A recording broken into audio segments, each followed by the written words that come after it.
Good afternoon, Whalers fans, and welcome to Vito Capizzo Stadium for today's coverage of Nantucket Whalers football. I'm Chris Morris alongside the legend that is Dick Herman.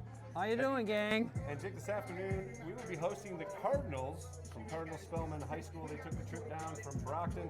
And before we get to the football, I want to wish our veterans a happy Veterans Day and thank you for all your service.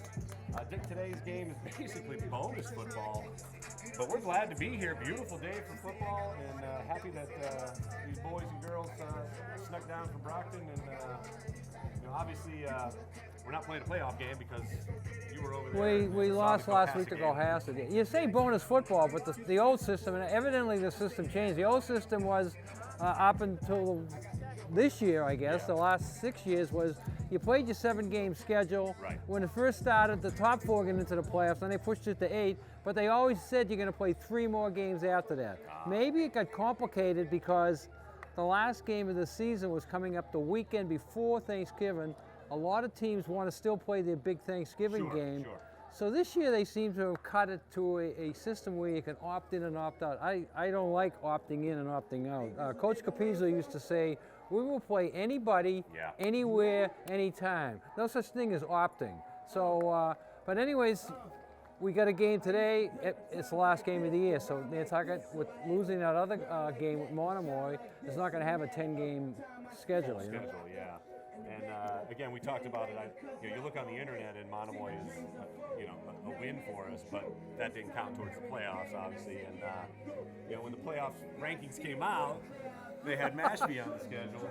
But here we are. They played Cohasset. That's like going to a restaurant and ordering a steak and enjoying it. Then you find out after you pay the bill, oh, you could have got a discount on that steak. Should have gotten the discount. Yeah.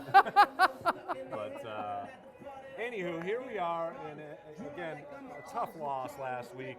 You were there, and everybody that I talked to said that Nantucket had a more talented team, said that the game was really ours to take, and unfortunately, things happened, and it didn't go our way. Kind of seems like all 3 of those losses were games that they should have won. They mirror each other. Yeah, what Cohasset did, they know we have the speed and on the outside, and Cohasset said, you're not going to run to the outside, and they just kept forcing everything back in the middle. Justin finally broke one. Yeah. I think there was like 3 people that had a hand on him, and a couple got knocked backwards, and he finally, once he broke free, he scored the touchdown of the day for the Whalers.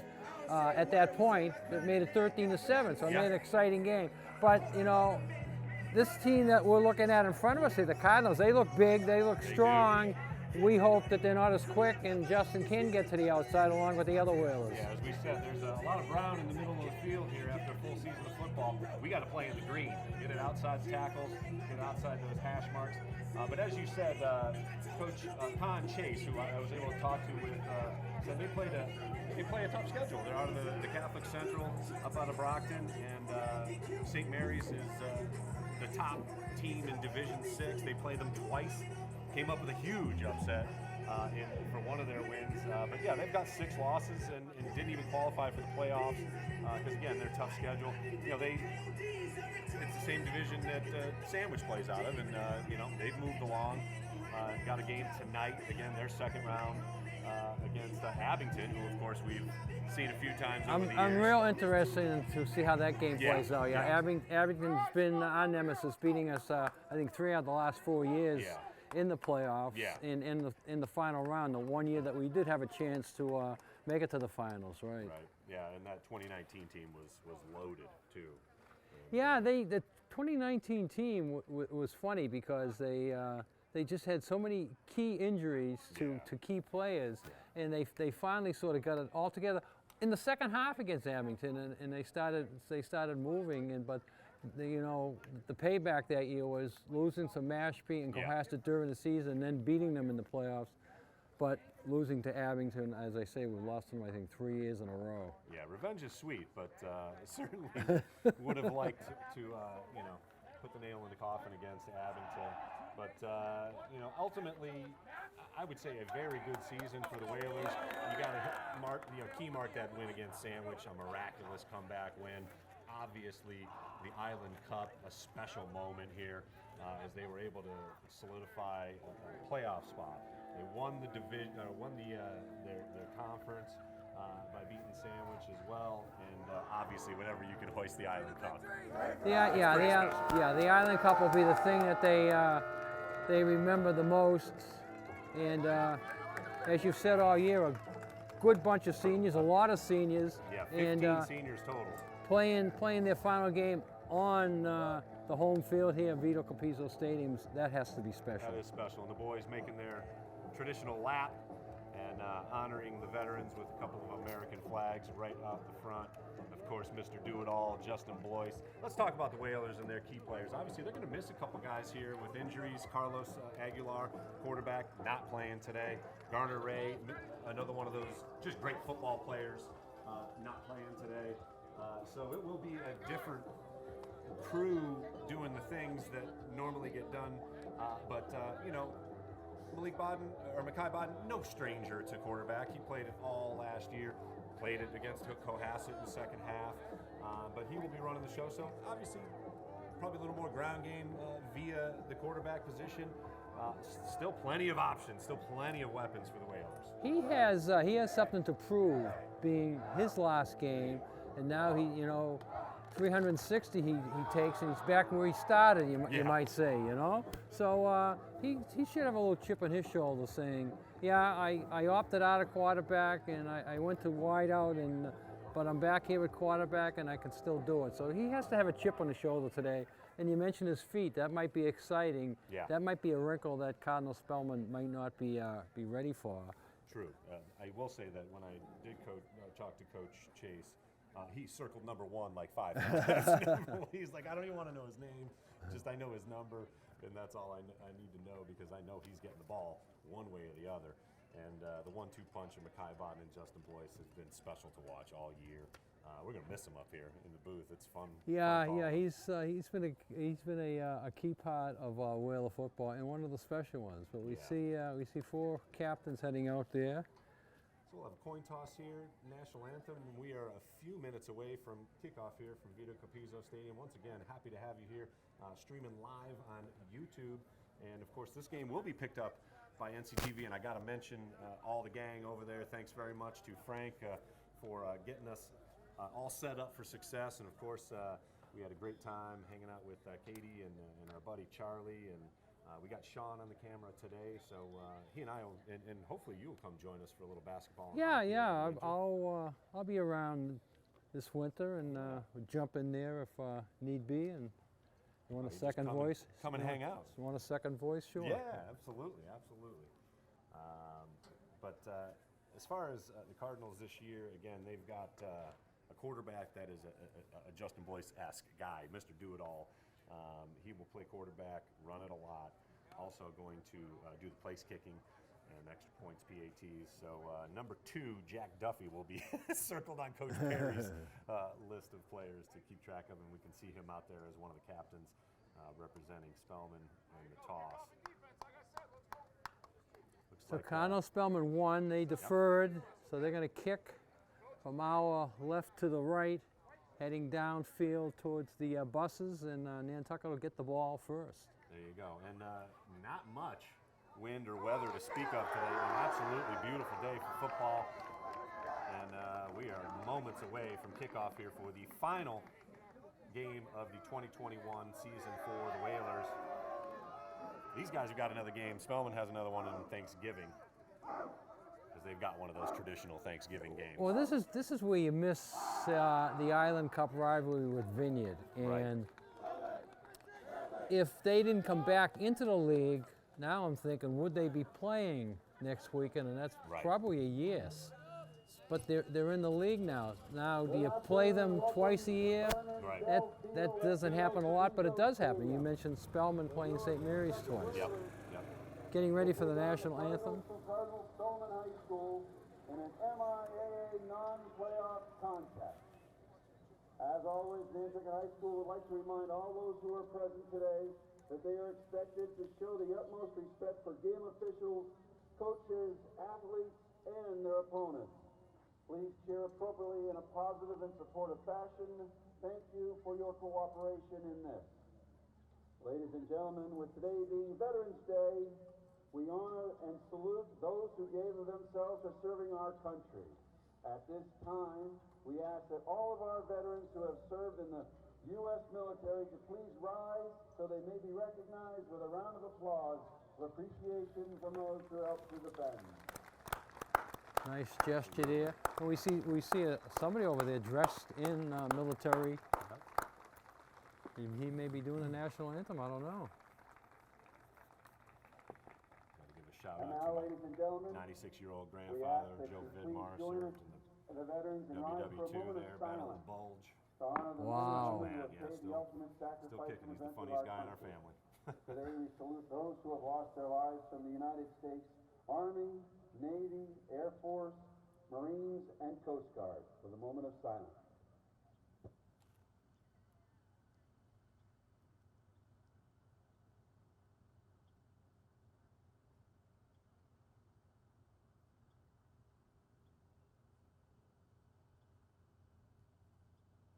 At this time, we ask everybody stand and remove your hats for the playing of our national anthem.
Well, you mentioned your grandfather, World War II veteran. Yeah. My dad, who has since passed, he was a World War II veteran, a Yeah. Marine for 20 years, and doing the math in my head, he would have been 99, I think, Wow, if yeah. he was alive. Yeah, well, we appreciate his services as well. And I got a hunch that they're checking us out here all day. They live out in Oregon, so maybe a little early for them. Nah, they should be up by then. Can I say hi, Grandpa? You can. Hi, Grandpa. absolutely. Can't wait. We're heading out that way in December for our first visit since COVID. Oh, Took that's traveling across the country away from us for a little bit. But hey, Whalers fans, are you ready? I know we are. Kickoff approaching here. The Cardinals of Cardinal Spellman against your Nantucket Whalers. the head coach seems a little bit young as a head coach. Did you get that? I spoke to him just for a few minutes. He doesn't seem to be the typical age that a head coach is. Not that you have to be a certain age to be coaching. Usually, He says he lives right around Brockton. He was over at Tri-County for a couple years as well, but I believe that was his first head coaching job. head coaching job. And, Here we go. you know, he was excited to get back into his neighborhood and take on a group that, you know, obviously COVID was tough for everybody. Duffy He set the said, kick for the Cardinals. finally starting to buy in. They're playing better football here Well, in the listening to second half of the season. listen to a few people around town that saying our kids are playing against kids from Brockton. You know, Right. it's not the end of the world. There's the Yeah. first thing about keeping it away Pass. from number one. And they give Short us good kickoff, buddy. field position, 42. Pass on the I think if return you to tell Whalers. Coach Perry you got the ball at the 42 every kickoff, he'd take that. He'll take it, yeah. And again, sure-handed Jeremy Casp. Gained about 9-10 yards on the kickoff there, but Whalers take over first and 10 from their let's see if own the Whalers can get things going here. 41-yard line. The other plus about not kicking it deep like that for Nantucket is Justin doesn't take a big hit. Yep. And some of the biggest hits are on kickoffs Absolutely. and punts. Absolutely. So as we noted, Mackay Bodden in the backfield running the show. He will be in that pistol voice split right behind him. And he'll get the pitch right off the bat. Tries to juke one, will not get back to the line. Number 13, Brian Gallagher, came up from his Gallagher on the stop. quarterback position to make the tackle. Nobody Loss of blocked 2 him. on the play. Nobody blocked him. You you can't expect your running back to get around an unblocked cornerback. Yeah. But a good tackle in the open field, and the Whalers will face 2nd and 12. Kind of the same script against Cohasset. They went backwards instead of forwards. Too many on their first times. possession. Too many times. Bennett split out wide, far side of the field. I think they had 8 3-and-outs against Cohasset. That is about 6 too many. Again, fake pitch. Bodden rolling and in trouble. He is going to try and elude a couple of defenders. Will do so. Gets to the outside. Ooh, that enough could have been a late hit. to gain maybe 2 or 3. Out of bounds by Grafton. But once again, a 3rd and long. Nobody open on that play, and a couple of Spellman guys were in the backfield very quickly. He had to sprint out to the far side of the field to his right, and able to get a couple out of nothing. He did show his speed though. He eluded the first 2 defenders there, especially the one who was right in his face. But again, once you roll to the opposite side like that, there, it's hard to throw the ball because you got to stop just a little, As a lefty too. Yeah, that's what I'm saying. If across his body. If you're coming this way and you roll, you can throw it on the run. You can't throw it on the run that way. You can get a little short push pass, but if you see somebody down the field, you got to stop, set, and arc it to them. Play clock running low. And not going to get it off in time, as the Whalers will be called for a delay of game. Coach Chase was on that countdown, and the Whalers will now face a 3rd and 15. That's on the coaches when that happens. Your quarterback comes over to get the play, but you got to push him back onto the field. You can't stand there and talk about what you might do or going to do. You say, we're going to do this. And again, the conversation's a lot longer. Yeah. A lot longer than it should be right now. But again, Bodden's back. Last week he played the second half probably without that wristband because he went in for the injured starting quarterback who is out today. We hope he's back for basketball season. Yep. I talked to him briefly. I ran into him. You know, he's running, walking comfortably, but you know, those ribs in that midsection are a tough one. And it is Bodden rolling to the left. Yeah, now he can hit him. And tossing a pass deep. A couple of defenders out there tipped away. Double covered.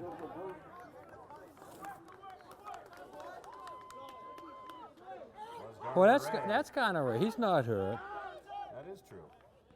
Coach said Gardner Ray wouldn't play today. But Carlos is out 4, and there's one other guy out.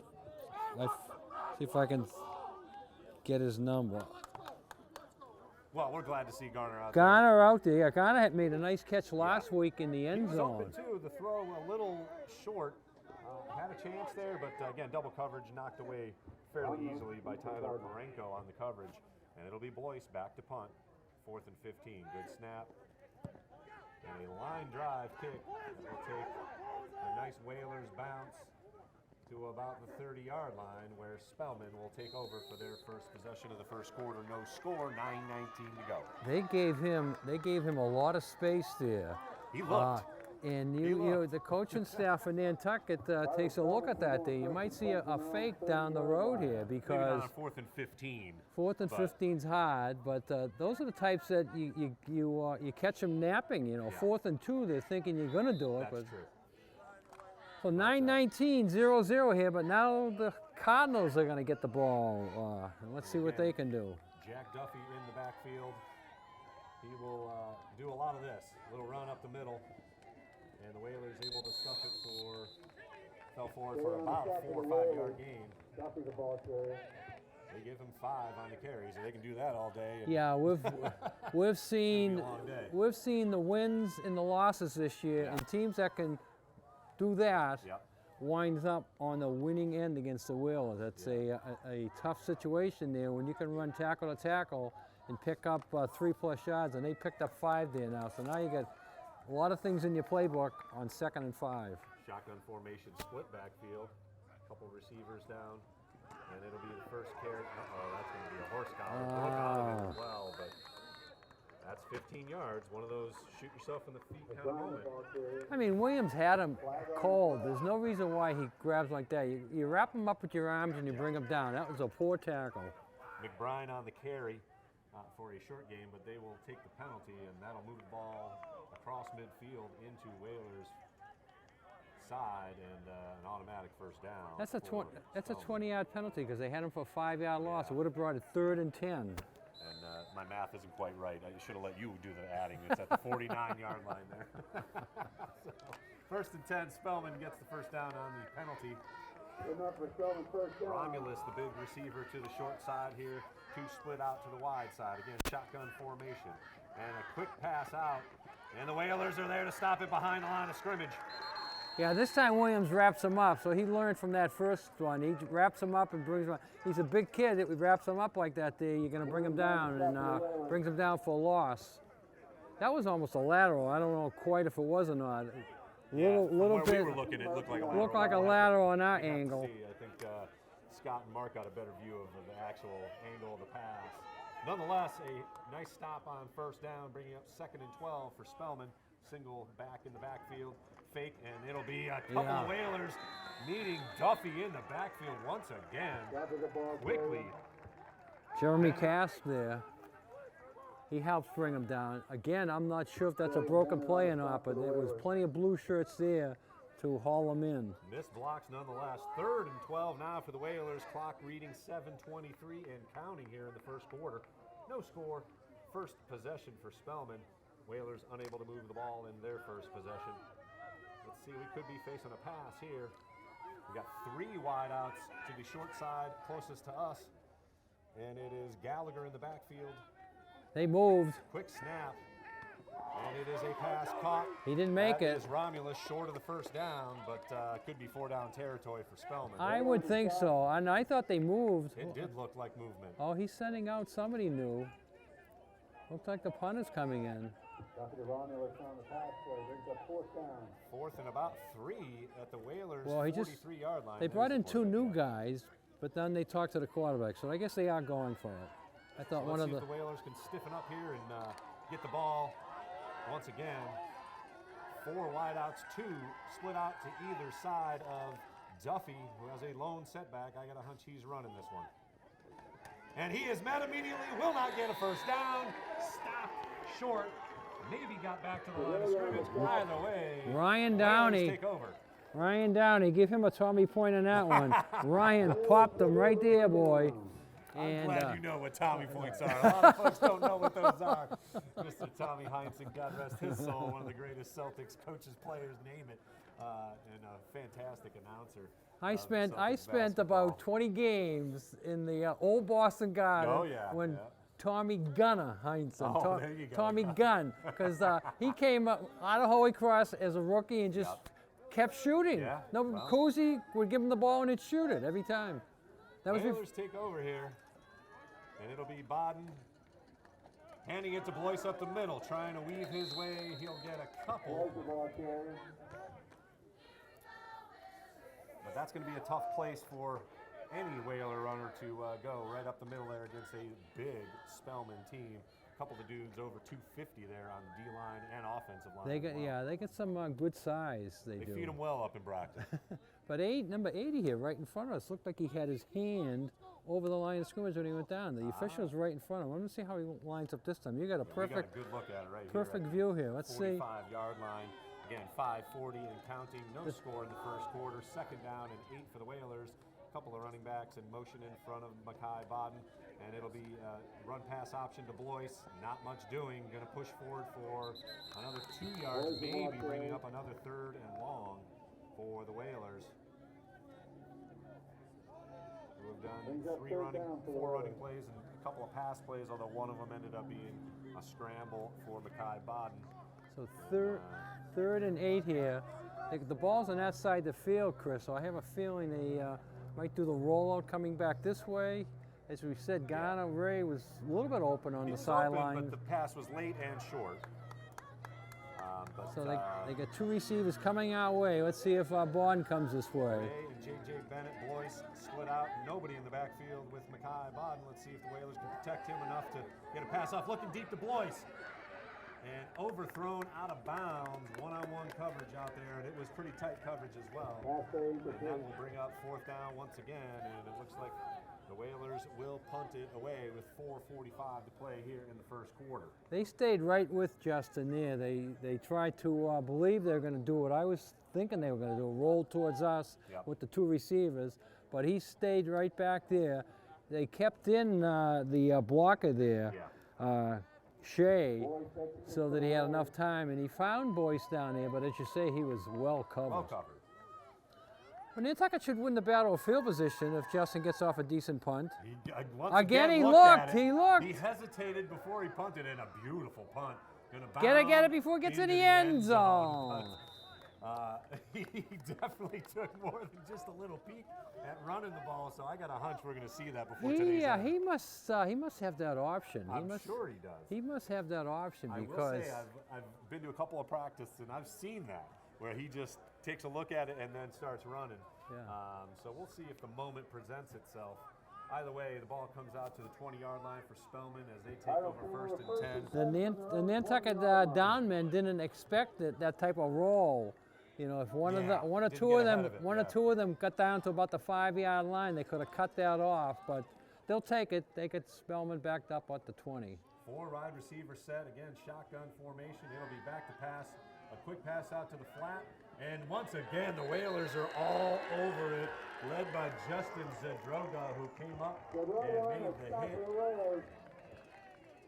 hit. Maybe a loss of a yard. Again, that Loss of 2. that little play. swing pass. That little swing pass is kind of a right run. at the line of Basically scrimmage. a run It play could for be it could be a run instead of a pass, right? We're not doing the stats, so that's No, not we don't our, have to worry about any of That's that. not our worry. Trips to the short side of the field here. Once again, single setback for Spellman. As Jack Duffy awaits the snap, he's going to take it down and run it himself, trying to weave his way through a small hole behind a couple of big bodies there. And he'll squirt forward for about a 4-yard gain, bringing up once again 3rd and long from the 22-yard line now. 3rd and 8. Coming up for Spellman. So another big early defensive stand here for the Whalers. If they can keep them from making 8, no 4-down territory here. No, they should get good field position if they're able to hold. Once again, 4 wideouts. Got to look for number 88, Juvenson Romulus. He's matched up against Justin Boyce here at the short side of the field. And there it is, to Romulus. He's going to have to do some work, though. There's a lot of blue bodies around him, and he will not get the first down. Snuffed out by a slew, a gaggle of Whalers. A gaggle. So now we have a different option here. Punting the ball. Yeah. Do you punt the ball away from Justin? Well, I don't know if you can get away from both of them. You got Boyce and Bodden, the 1-2 connection out there. Somebody's going to get a handle on it, unless they just kick it out of bounds. Kick it out of bounds, right. Good snap. Kick is up, end over end, and it is towards the out-of-bounds marker. Takes a Whaler bounce and will be down at about the 41-yard line, so not a good punt. Excellent field position coming up for the Whalers. That's less than a 20-yard punt, right? If they had it at the 23, 24, 41, about a 17, 18-yard punt. So again, I saw him taking like a pooch kick. Yeah. He didn't want to go deep. Yeah. He didn't want to go deep, so he sort of Tried pooched to it. angle it, but unable to do so far enough and got a bad bounce as well. So we'll take it. Whalers 1st and 10 at the 42-yard line. And a couple of running backs in the backfield, Boyce and Garner Ray with Mackay Bodden. And it'll be Boyce running into Bodden, but Nick makes a nice move to the outside. 50 feet.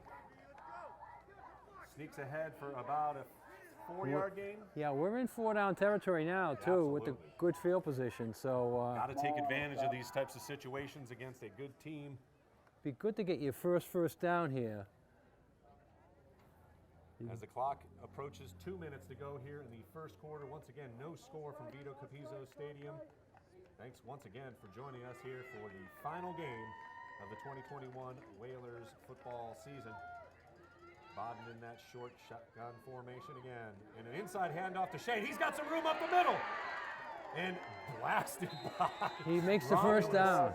Nice Got run. to that safety level before he was able to get touched. Move the change. First down for the Whalers there. Nice hole. Well, yeah, the line made, and Shea took advantage of it. Took a pop at the end of it. But you are, right into but you are Romulus. playing football. That's guy. right, It's that's right. This is not volleyball. It's football. Volleyball team won one and lost one. They did. I was able to catch a little bit of that game. I did the PA announcement for the lineups, and unfortunately went off island and faced the #1 seed, and ultimately came up short. But congratulations to Coach Vaso and his team on a great season. Again, pitch out to Blois. He's got some room to the outside, and he will catch the corner and jump out of bounds as Romulus was after him, but that will be first and goal for the Whalers. Got outside the tackle. He got outside the tackle, and he made the smart move, get out of bounds. Don't take a hit today, you know? No need. It's not worth the extra 1 or 2 yards that you might get out of it. Yep. You made the first down, you get the ball inside the 10. Live to battle another day, as they say, right? To go for the 8-yard line. First and goal from the 8, as heard. So From Nance, PA announcer Chip Clooney. Love that. That's a great announcer name right there. Chip Rudy. Clooney. Right? So let's see if the Whalers can punch it in here for the first score of the game. 1:25 to go in the first quarter. Blois once again behind Baden in that pistol formation. And that looks like a broken play, but it is Baden sneaking in, and he will score. Flag on a Close play. off, I flag think on they're the going to have a legal formation or moving too early, one or the other. Holding is Holding. the Holding initial. against the Whalers. That hurts. That hurts big time. Yeah, that's one of those drive killer penalties, I'll tell you. So now it's first and 18, as it was first and goal. So the ball. Now your play selection gets cut in half, maybe 2/3. You're down to Especially 1/30. with the backup quarterback. So Whalers got some work to do here if they're gonna Well, get what the you- first score of the game. what you got to think though to yourself and the coaching staff and the quarterback is that we don't need 18 on Yep. this play. You know, we get 6, still first 8, down, yeah. 10. That's good. That's a beautiful hawk. I just saw him land on the light tower over here. Once again, it is Baden in that shotgun formation, looking to pass. Got to make it open. It is Shea down towards the 5-yard line, maybe ahead to the 4. So there's 14 right off the bat. Great play call Wide there. open over the middle. And again, nobody's covering him. They're looking at their wideouts. He sort of, I don't know where he lined up there, but he sort of snuck into the middle. You was in find that the zone. You find the safe spot of the zone. He found it.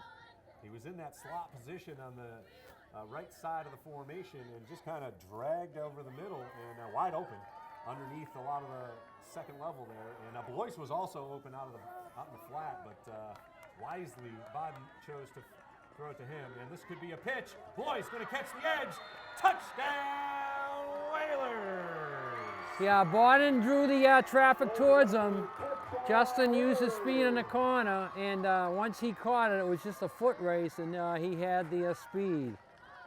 And again, those two guys have been doing that since they were, knee high, and a wrinkle that we didn't really see with Aguilar at quarterback. That real little pitch, option pitch, and Do you those think- two guys are able to do it. Were in they their doing? sleep. Were they doing that down in Texas when they went to that? Was that where the camp was in Texas?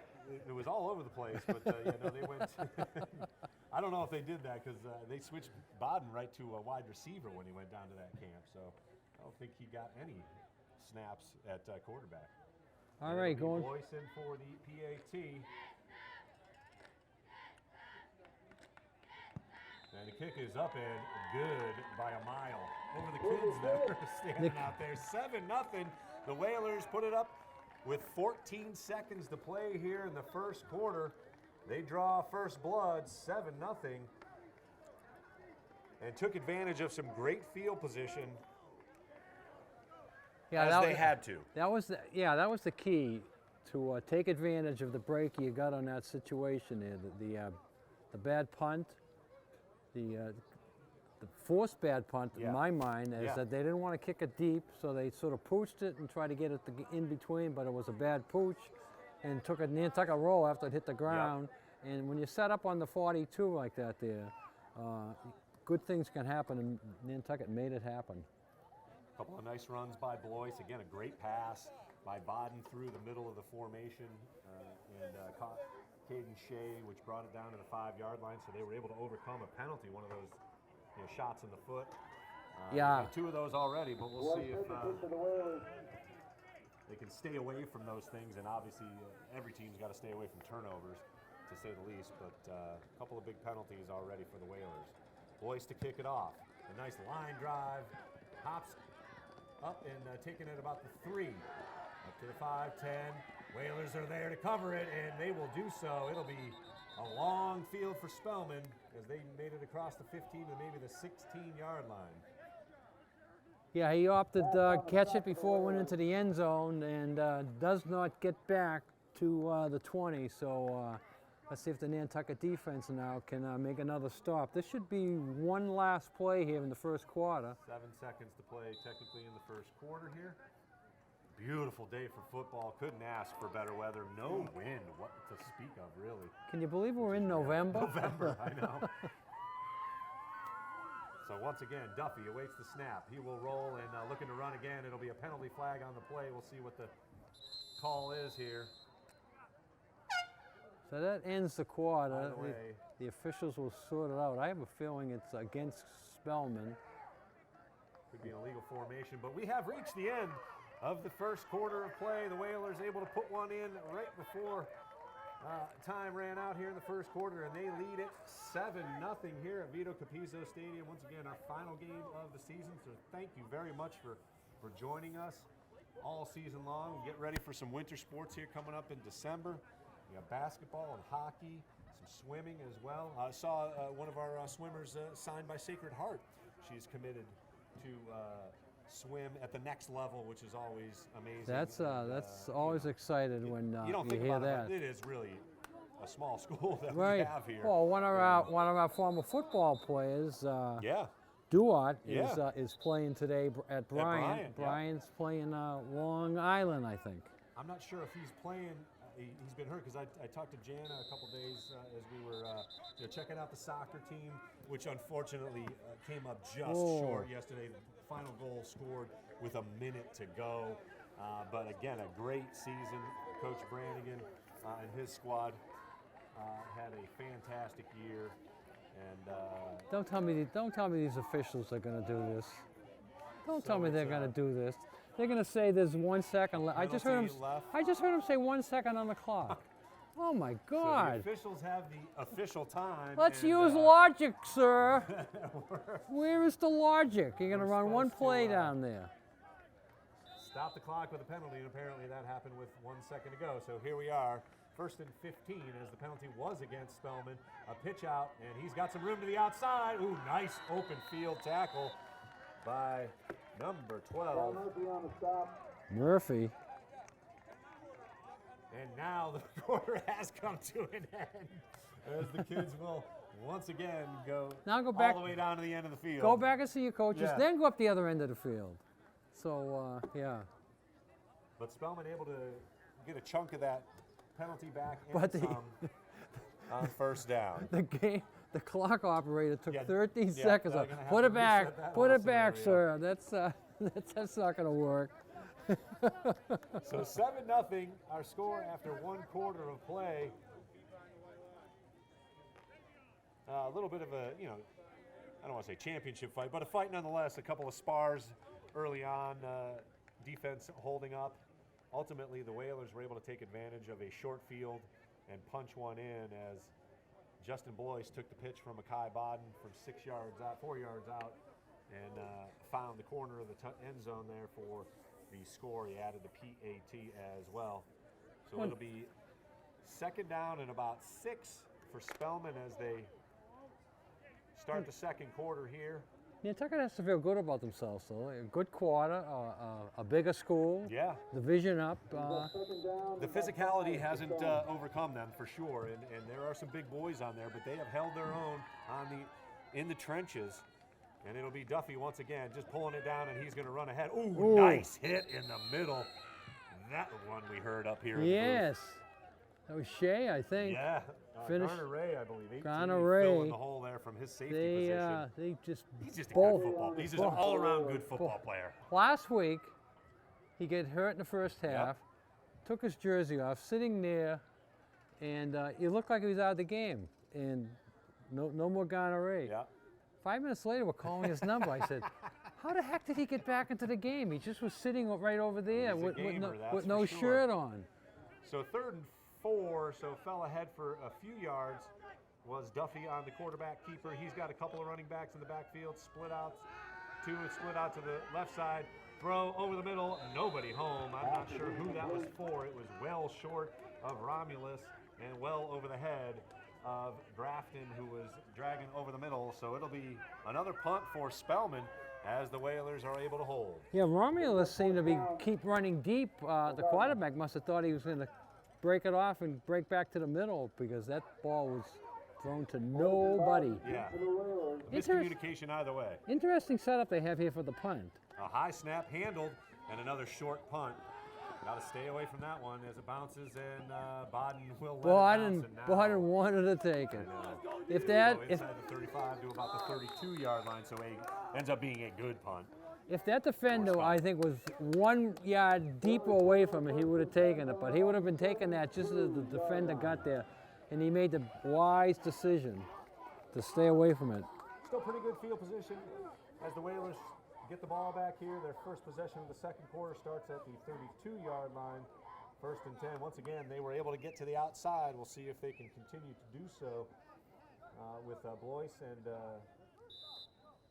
Bodden keeping it at the quarterback position. And again, he is definitely more mobile than Aguilar, but Yeah, that's able to throw the ball as well. That's the wrinkle. That's the wrinkle that Spellman has not practiced for. It'll be Shea getting the ball. He's going to try and get the edge.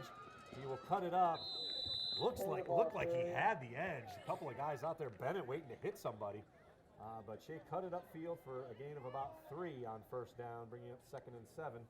Ball resting on the 35-yard line. 10:35 and counting here in the first half. 7-0 our score from a gorgeous Vito Capizzo Stadium. Good amount of fans in, good amount of students in. No school day for the Veterans Day holiday, but the student body has shown up over there, and well, hopefully they're all watching us on YouTube. That's good too. Wave if you see us, girls. Yeah, they are. There you go. Thank you. We're getting feedback. We're getting Pitch feedback. out to Blois. He's got a bunch of white guys to get around. White jerseys, but not able to do so. Spellman had that one covered. I don't know what the heck that play was, because there was more white jerseys out there than blue jerseys as far as blockers. He just had to come to a complete stop there and just about made it back to the original line of scrimmage, so he lost a couple, bringing up 3rd and 10. Not 4-down territory here, so now you got to come up with 10 yards or give the ball back to Spellman. Still a lot of time left here in the half, 9:33 to go. And again, no reason to risk anything crazy here. You got the lead 7-0. You got a great punter. You can still flip the field here with a punt, but it is 3 wide receivers to the short side. Looks like Blois going out to the flat. Bodden looking out. He's got Casp. He's just going to try and run and get as much as he can. Unfortunately, will be well short of the 1st down, and the Whalers will punt. I got a hunch that play was not designed to go that side of the field, but again, he's comfortable rolling that way with the left. He took a look. Probably at this level, you only have one receiver you're looking for. Yeah. And when that one receiver was caught, not enough time to go looking for another, so he just took off, and not enough room, as you say, to get and turn it upfield. Picks up 1. Yeah, I don't think he goes through progressions, as they say in the pros. So it'll be Blois trying to flip the field here and pin Spellman back. Good snap. And again, he takes a look and gets off a nice punt. That should bounce down towards the Whalers' end, and it will do so inside the 20 all the way to the 13-yard line. Nice punt. Well, another thing. He took 2 steps before he got that one off. So yeah, but another thing. setting it up. Another thing about doing that, waiting like that there, coverage. is you're giving your coverage a lot of time to get that in there. So once he did punt the ball, the coverage was right there. Yeah. He could not field that ball. The return man couldn't field it at all. I think maybe From their own 13-yard line. Chase knows that and doesn't send his guys all the way in, so they're kind of waiting for that play so they don't get down to block. And either way, good coaching on both ends. And a great punt. And a great punt indeed. 1st and 10 at the 12-yard line. Motion. And a fumble. Ball is on the ground. It looks like Whaler players saying that they got the ball. And they do. As Who's on the bottom of the pile? comes out with the ball. Ian Williams. He has been all over the place for the Whalers on defense. And with 8:47 to go in the first half, the Whalers are in business deep in Spellman territory. Big break there. Williams on the ball for the turnover. So there you have your first turnover. Nantucket can get a first down here, just about the one. We're looking for that end zone, baby. 8:47 to go in the first half. Bodden breaks the huddle with Boyce behind him. Garner-Ray and Bennett split out to the far side of the field. Shea also in play. It'll be Boyce up the middle, and he just blasts ahead to about the 5-yard line. Picks up about half of it. That's all you want. 2nd and 5.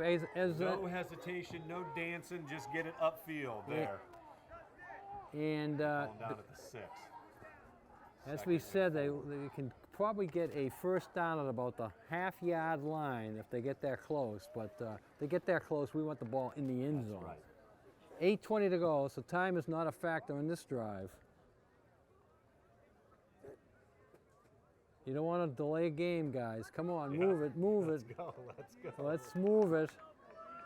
We've already had one here in the first half. This is a bad. Boyce split it out to the right side now. Motions back to the left side. And a bad snap, but it'll be Bodden weaving his way to the 5. Oh, just barely corralled, saving the touchdown. Got to about the 2-yard line, so it'll be 3rd and maybe 1-ish. Very, very close. It's a short one, I think. And there are a lot of options here for the Whalers on 3rd and 1. Up to and including maybe a little play action, and Bodden just rolls out here towards us and catches the corner. I wouldn't mind seeing him going over center and just go straight right ahead. in the middle. What happened there? I mean, Boyce blasted ahead for about 5 just a play ago. I can't see. Mano a mano here. I can't see them throwing the ball here at all. No need. And Ray back in front. Oh, fumble! Oh my goodness. There you go, and it will be the Whalers coming up with it miraculously. 4 different people. 4 different people jumped on it. Stanley saves the day. 4 different people jumped on it, and it kept going. Blue, white, blue, white, and blue comes up with him. He may go for field goal now. Xavier and Stanley came up with the ball, but it's all the way back to the original line of scrimmage. They may go for field goal. Yeah, So, that's what they're going to do. Might as well get the rep. You Yeah. know, I mean, you got the lead 7-0, and Make it a 2-score pretty game. sure-footed kicker in Justin Boyce. Make it a 2-score game. So it'll be Boys on for a field goal attempt. 26, maybe 27-yard attempt, call it, from Justin Boyce on the left hash mark. Let's see if he can split the uprights here. Plenty of leg. Nice snap. Kick is up. Looks good. And good. Nice kick from Justin Boyce. 27. Brings the Whaler lead to 10-0 with 6:07 to play here in the first half.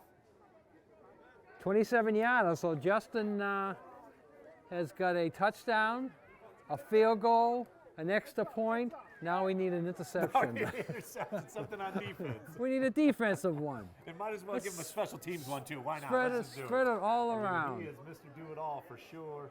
I will miss calling his number on the football field, but we'll call him for basketball. He'll do it all on the basketball court, too. I see a different warm-up. Is this a different center here? 57. 10 and Oh, the 57 quarterback. No, that's quarterback. Duffy. Maybe it's the center's warming up. That last tackle that he got, he kind of rolled his leg underneath, so I don't know if he maybe got a little hurt. So they're warming up either a center or a quarterback here, a different guy, yeah. All right, here we go. 6:07 to go. Nantucket with a big 10-0 lead here. But I think, as the saying goes, now you got the Cardinals mad. Yeah. Let's see how they respond when they're We mad. poked the bear a little bit here, and let's see how they can go. And still a ton of football. The kickoff down to about the 10. Nice return out across the 20 to the 26, maybe 27-yard line. That was a little easier kick to handle and a good return. It looked like Romulus was back there to receive for Spellman as they take over here. 1st and 10 at the 26-yard line. Looking to get something going on offense. Really, the Whalers have had them bottled up. We heard a lot about Jack Duffy coming into this game, but he has not done much. He certainly hasn't gotten anything free and unable to connect via the pass as well. It is Duffy in the backfield. Romulus in motion. He will get a carry, and coming across, he's got some room, and a big boy plows ahead for about 4. Yeah, he's done that before. He put his shoulder down, went right in there. Picked up about 3 or 4, but you know, that's the way Cardinal Spellman opened the game with a 5-yard pickup on 1st down. Gives them more options, but you know, Duffy hasn't broken any yet. Yeah, let's knock on some wood or something. That's my head. Leave it alone. That's my head as well. I got plenty of wood up there as well. Trips to the far side of the field as there's 3 wide receivers. Duffy back to pass. Looking deep. He's looking for Romulus. Bodden is out there and breaks it up nicely. Nice defensive play there. Again, he noted when I talked to him before the Vineyard game that he really got into the defense part of his camp that he went to, that you know, All-American, the American football team. And that was one of those places he was able to get his hands in there and knock it away from Romulus, who was open and had the ball in his hands. Coming down the sideline, the quarterback threw it. They've run that play a lot, you can tell. Yeah. But as you say, Bodden made an excellent play to break it up and save about a 25-yard gain. Would have been their best play of the day. Now 3rd and 8 for Spellman. It'll be Duffy awaiting the snap and again, shotgun again. Fakes the handoff and he's going to run it. And he's got it. He's got a good Well, game, but just short of the 1st down. I said he's got it, but just as I said that, he got hit and he's going to come up a yard short. I don't know. Let's see if So we'll Spellman. see. I mean, you got nothing to lose here. You know, might as well go for it, right? I think they're going to go Yeah, for might it. as well go for it. 4th Not- and about a full yard anyway. Not the part of the field that you usually go for it, but you know, it's a non-tournament game. You're down by 10. You don't have any elements against you. You got to say to your kids, we've played, this is our 10th game for Spellman. Yeah. We've played 9 other games. You guys can get 1 yard to keep this drive going. It's taking a long time here. Looks like maybe they're going to call a timeout here and maybe chat about it. Make sure they got the right lineup. 4:32 to play here at Vito Capizzo Stadium. 10-0. Your Whalers have the lead. They scored on basically the last play in the 1st quarter. They had to run a couple of offensive snaps because of the penalty.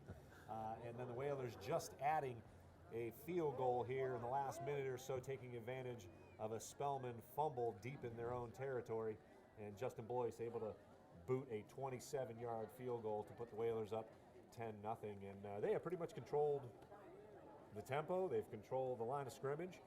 And the 10-0 score is evident of that.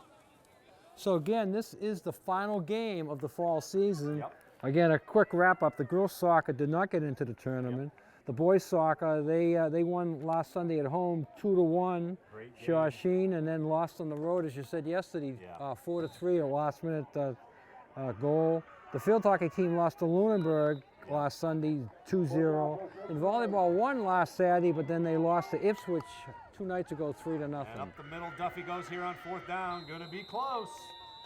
Looks like they got it, though. About a yard and a half Duffy was able to fall forward for. So the chains will move for Spellman as they convert on 4th and 1. Clock running, 4:15 to play. I mean, very successful fall season. You know, girls soccer, the only team that didn't qualify for the postseason. Obviously, you know, the football team coming up a little short against Cohasset, but you know, very talented crew out there, and it will be, you know, we will miss the 15 seniors, that's for sure. And there's no problem to jump on a bus and ride 200 miles to play a game. Fine. Kids are kids. What's 200 miles? Yeah, just ask Lunenburg, man. Those guys are Well, our soccer team went 200 miles, and the volleyball team that came from Monument, Shawsheen came not quite 200 miles, but Monument Mountain. Monument Mountain. They came. The Berkshires, literally the mountains. And it'll be a running play. Whalers able to stop it. Brian Gallagher on the toss sweep.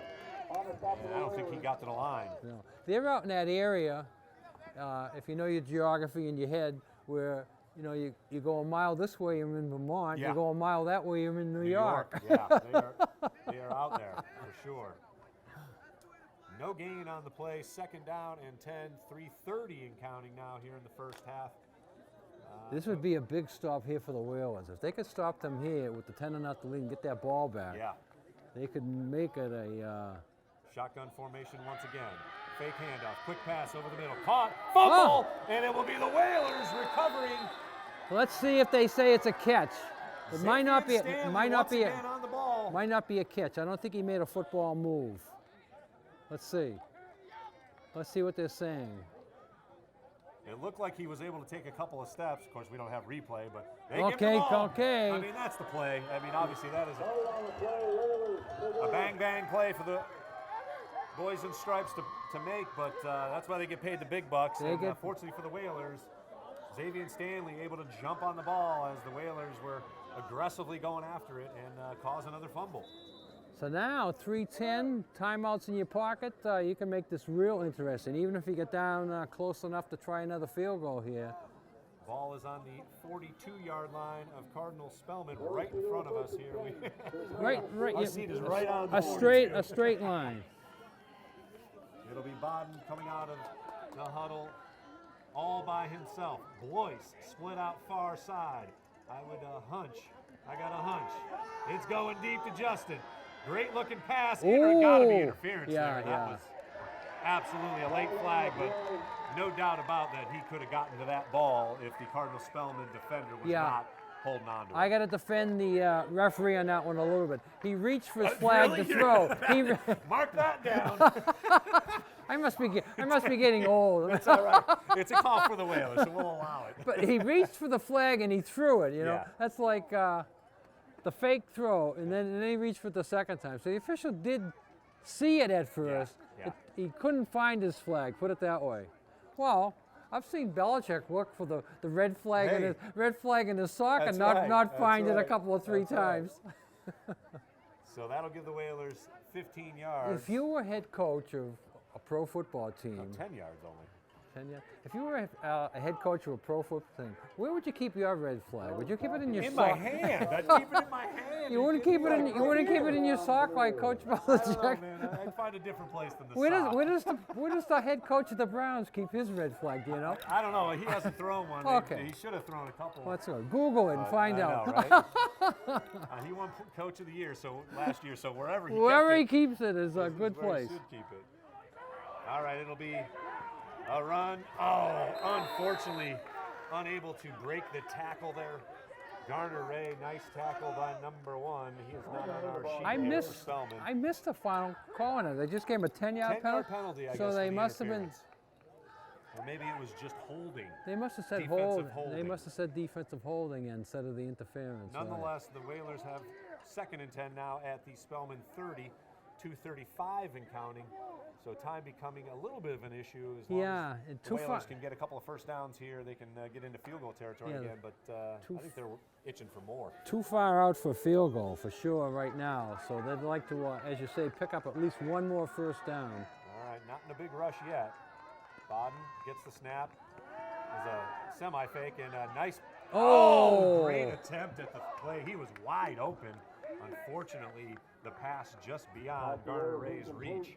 That was kind of the similar play that he blocked the kick. Yeah, but Garner Ray was just wide open there. Bodden couldn't get it to him. So a tough break for the Whalers because that would have been close to if he hit him in stride, Garner Ray would have been able to move upfield. But 3rd down, 4 down territory here. Field goal is not an option at this part of the field. Unless they really want to just Justin's try. got a leg. I don't know if he's got 47 yards in him. It would be close to school record area if he does try one from this part of the field. I've I've seen him hit from about 40, but 3 wide receivers to the far side, including Blois and Garner-Ray. It'll be Bodden rolling that way, and he will sidearm it, and unfortunately unable to handle it was Caden Shea. He was open again.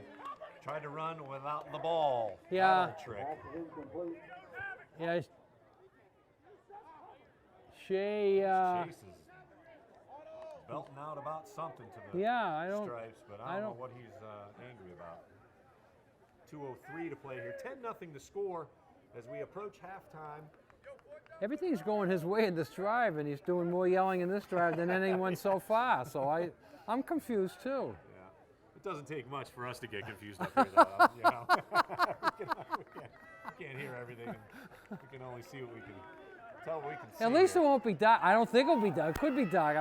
It might be dark. I may need a flashlight to find my truck in the parking lot. 4th and 10, and as you said, they are going for it. Bodden big heaving guy. it out there. He's got Bennett. Oh! Touchdown, Whalers! He is the tallest man on the field. Didn't even have to get up, but a beautiful pass from Mekhi Bodden. Right to there. J.J. Bennett. On 4th and 10, no less. A huge play. That's a 30-yard touchdown pass. touchdown. Whoa! And it was thrown 40 in the air, probably a little more because Bennett's 6'7", and it hit him above his head. Well, the 2 defenders that were near Bennett, if you put them on shoulders of each other, they'd be as tall as Bennett. They were looking at his number as he was having his hands in the air catching the ball. And not an easy catch right into the sun back behind him. High snap for Blois, and that might be 47 yards there. He crushed that one. I think he's trying to break one of the windows in that he bus almost back. got the bus that time. 1:55 to play here in the first half. 17-0 now. The Whalers up. And that one hurts because the Whalers get the ball coming up in the second half as well, unless something can happen quickly for Spellman. No, Spellman Spellman will get the ball. Spellman won the toss, yeah. Spellman has to be in a little bit of a shock here right now. I would think so. They are a much better team than to be trailing 17-0. This game's not over yet, folks. Yeah. So don't go celebrating. In the Island Cup, as well as the Vineyard play in that first half, I mean, they really kept it close. 13-7 was the score. This has been the opposite showing. This is probably one of the worst halves that I think Coach Chase has seen his team play. And they are down 17-0. They come into the game with a losing record, but they play in a higher division, and all the teams on their schedule are tougher than them. A couple of fives in there. And West Bridgewater, only one loss of the year, lost to East Bridgewater, and Spellman beat East Bridgewater. And a nice kickoff by Blois. Mishandled, unfortunately not touched, and it will be a touchback. How did he not touch that? Well, I think the official just said he didn't touch it. I think if it goes into the end zone anyways like that, he didn't fumble it into the end zone. Right, okay. If you just touch it with your fingers like that, he blows it dead. He blows it dead right away. Well, and as you noted, in college now you can catch it in the field of play for a fair catch. Yeah, I was 25-yard line. I was amazed when I was seeing that for the first time, trying to figure out. Another thing that I'm amazed at, and I haven't figured this out yet, is they've been given some overtime football scores where the team wins by 18 to 20 points. Oh. Last week there was like an overtime win, 40 to 22. How the heck do you win 40 to 22 in overtime? You shouldn't be able to. You shouldn't be able to. And I said, oh, that's just a misprint. But then I see 2 or 3 others. So Well, you're the I might numbers have guy, to. so I might have to leave the booth here and go you investigate are fired that. Up about it, I'll tell you what. It's good to see. We're fired up about the score here. A good gain on first down for Spellman, as it was Gallagher on the run, his best gain of the game. Duffy able to hand it off, but the clock now ticking with 1:23. So you got to think pass here sooner or later. Yeah, they have a couple of timeouts, but they need a big play. Duffy with a quick pass out to. This the guy, yeah. Ooh, that could be a Javenson late Ramos. hit. They call him Jovi, by the way. Jovi. So Jovi able to get a good gain after A quick pass. And you And can again, he is fired up about something, Coach Chase is. well, Maybe the calling one a late hit. one Nantucket kid come in late, but there were already 4 Nantucket kids hit there. So when he jumped on a pile, he was basically jumping on the Nantucket kids first. And we've seen that a few times. The Vineyard game, they had a couple of those. The Overexcited. Spellman guy, what did you say, Jovi? Jovi. is his Jovi. name, yeah. Jovi's on the Jovenson bottom. Romulus is his full name. They Jovi's call on him Jovi just because it's easier. Now I can finally call his name out. There you go. I was There you afraid go. to spit something out. Now I can do it. Jovi, come on, Jovi. He's all of a sudden he's exciting to me now. Yes. Anyways, 6'1", 210. I mean, you said he's got next level type body he- already at the wide receiver he position. showed on that play there that he could just bounce a couple of people off him and take down the sideline. Totally. Luckily, Nantucket had 4 kids there, so he didn't get the extra move. But first down, 108. They probably have 2 timeouts. I think they used one right there, so maybe just one left in They'll be Coach Chase's pocket throwing the there. ball down the field again here. 2 wide receivers split out to the far side. Jovi down to the near side, and it will be a run up middle, and nothing doing there. I'm not sure about that call. Going to have to really hurry up. They call Once 2. again, Gallagher on the run, but not Okay. much doing. One thing smart though is they call 2 plays in Yep. the timeout. Yep, that's good coaching. And it's Cass trying to make it off. Let's see if he sprints off. Just barely makes it off. And a deep throw down the end of the field. And it is Blois blanketing Well, the Spellman receiver. Nothing doing there, but that stops the clock. if 45 seconds to play. the Spellman quarterback was smart, he would have had the ball centered and caught Nantucket with 12 people on the field. That's true. Because He- Cass barely made it off as it was. It was almost like they were waiting for him to get off the field. They would have picked up the 5 yards, which would have been a help to And them, stop the clock. and stopped the clock. So 3rd and 10, 45 seconds to play here in the first half, 17-0. Your Nantucket Whalers up big. And this is a mismatch on the bottom. I know Bodden is quicker, but Jovi's got about 6 inches on him. Let's see if they exploit that. Duffy looking over the middle, and that is caught short of the first down. Got to think they're going to go for it, but the clock, tick-tock, tick-tock, keeps running with He's 37 left. He's hurt. That'll stop the That'll clock. stop the clock. Looks like maybe a roll on the ankle, but we hate to speculate on anything. Matt Grafton, senior tight end, He gets himself For up, but Spellman. he's able to put some weight on it. he's madder at himself, I think, than anything. He wants to stay in the game. Yeah. He's upset. Slams the helmet down, and hopefully he is okay. But Does that it help? looks like maybe an ankle. Does that help your ankle when you? I'm sure it does. I've done a lot of slamming things around, and that doesn't seem to help me. Well, no timeout Whalers here as 4th down approaches Spellman here as they look to get anything going with 34 seconds to play here in the first half, down 17-0. They are on the 45-yard line when we come back from a timeout here, but you mentioned, I got to visit this one because I know you're going to have an opinion on it. The West Bridgewater team, 1 loss, and they didn't make the playoffs. Yeah, Coach Kogler, very nice guy. I was able to chat with him for a while at our coach's corner, and his team deserved better. There's something wrong with the system, His right? team deserved better. They finished 6-1. They beat Nantucket. Yep. They A playoff team. They finished 19 in the same division with In the same Nantucket, division. and Nantucket finishes 11 I with a understand. 4-2 record. So there's I mean, something. I'm glad we made it. Yeah, but there's something they wrong with deserve to make something it. wrong with the system Yeah. when that happens. Yes. So All right, Spellman block. punting here. Looked like they So had a the bit of, block on.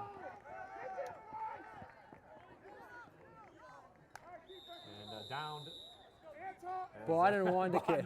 Wanted to catch it, but Justin's too saying, many Justin's white saying you jerseys. should have done a fair catch. too many white jerseys around. If Justin's trying to teach Bodden that now in the last game of the year, He's a little late. He's a little late. you got to do this. You got to do this. Nonetheless, the Whalers will take over. I got a hunch, just take a knee here with 27 seconds to play in the first half. Already up 17-0. It has been a dominant performance thus far.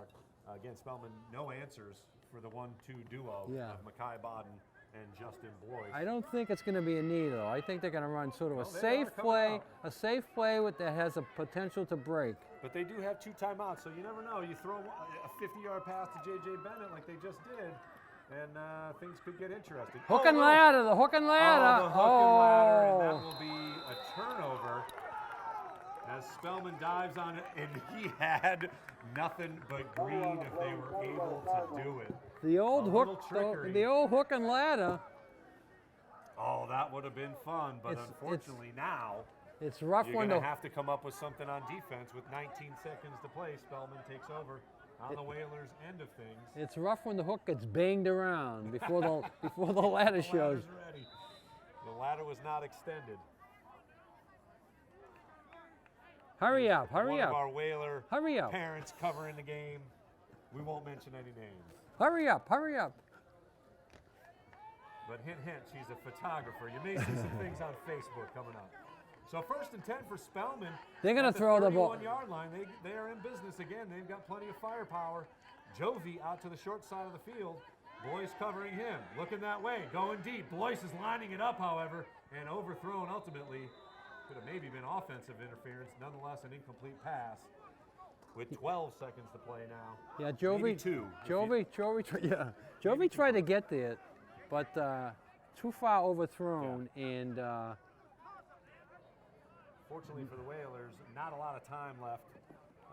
Not a bad place in time to try a little trickery there. Obviously, you've got a long field to go down as the Whalers have. well, there as with long a as the little score, bit of as time. long as the score stays the Yeah, same. exactly. If the score It'll work out. if the score changes before this last 12 seconds tick off, then you have a Then problem. we got something to talk about again. And Three they got wide receivers here to the they're going to throw it to the end zone again. far side, and again, and Duffy now running it and trying to weave his way, but he will stay in the field of play. Timeout called with about 4 seconds to go. That is the final timeout for Spellman here in the first half. And they will face a 3rd and 4, but that's not really what they're looking to do. This could be another one of those launch it down the sideline, get it into the end zone type plays. Maybe they're saying, let's show them what our hook and ladder looks like. Could be. It was open. I mean, Justin had nothing but green, but unfortunately unable to connect on the pitch as Garner Ray was getting tackled. So as we approach halftime here, again, the light fading on the day. We've got some shadows here in the press box on the field. Hopefully you are enjoying the first half here on YouTube. We will get this up on NCTV after the fact. It will be connected to their YouTube channel and get replayed whenever you would like to play it in your own home. All right, this should be the last play unless you have a Final. And Jovi penalty. now matched up against Bodden on the short side. Got to think they're going to throw that way. Double covered. Goes up for it and incomplete. Got a hand on it. And right at the goal line. Good throw and a nice route, little post route in the middle of the field. And they had it. But unfortunately for Spellman, and fortunately for our Whalers fans, I think it it, went I think it, incomplete. I And, think a pretty confident Whalers team coming off the field here at the end of the first half, up 17-0. A dominant performance, to say the least. So Nantucket will kick off from left to right on your screen. Spellman is awaiting as Jovi. Jervenson Romulus will await the kickoff. And I got a hunch we're going to be calling his name a little bit more here in the second half. yeah, they're going to have to open it up and Yeah. get away from the power running, which they try to establish. Down 17, you can't keep that up. You got to go to your playmakers, and he seems to be one of their top Yeah, playmakers. Definitely. Yeah, they've tried to run Gallagher up the middle, not effective. Zach McBride's gotten a couple of carries and has been basically ineffective. And the Whalers have owned the line of scrimmage on both ends, offensively and defensively. So it is Mr. Do-It-All, Justin Blois, to kick it off here to begin the second half. Whalers up 17-0.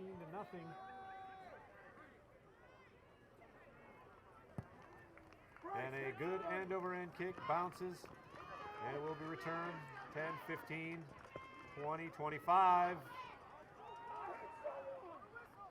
And it'll be about the 26, 27 yard line, depending on where they spot forward progress. Yeah, looking for a little room there. Spellman. JJ, a junior, 5'8", little guy, 145. Try to jump around and find a hole. But now Return. it's up to Spellman's offense. They got to string together some first downs here, get some life back into their offense. So let's see what kind of adjustments have been made by Coach Chase and Coach Perry here to begin the second half. It'll be Jovi split out against Blois on the far side. No one in the backfield, but a handoff up the middle. And again, not much doing there for Cardinal Spellman. That play call surprised me. Especially first down. You think maybe you catch somebody snoozing off the first play, do a little play action and see if you can get something deep. Get your boys into it a little bit. Almost a giveaway there, so now it's 2nd and 9.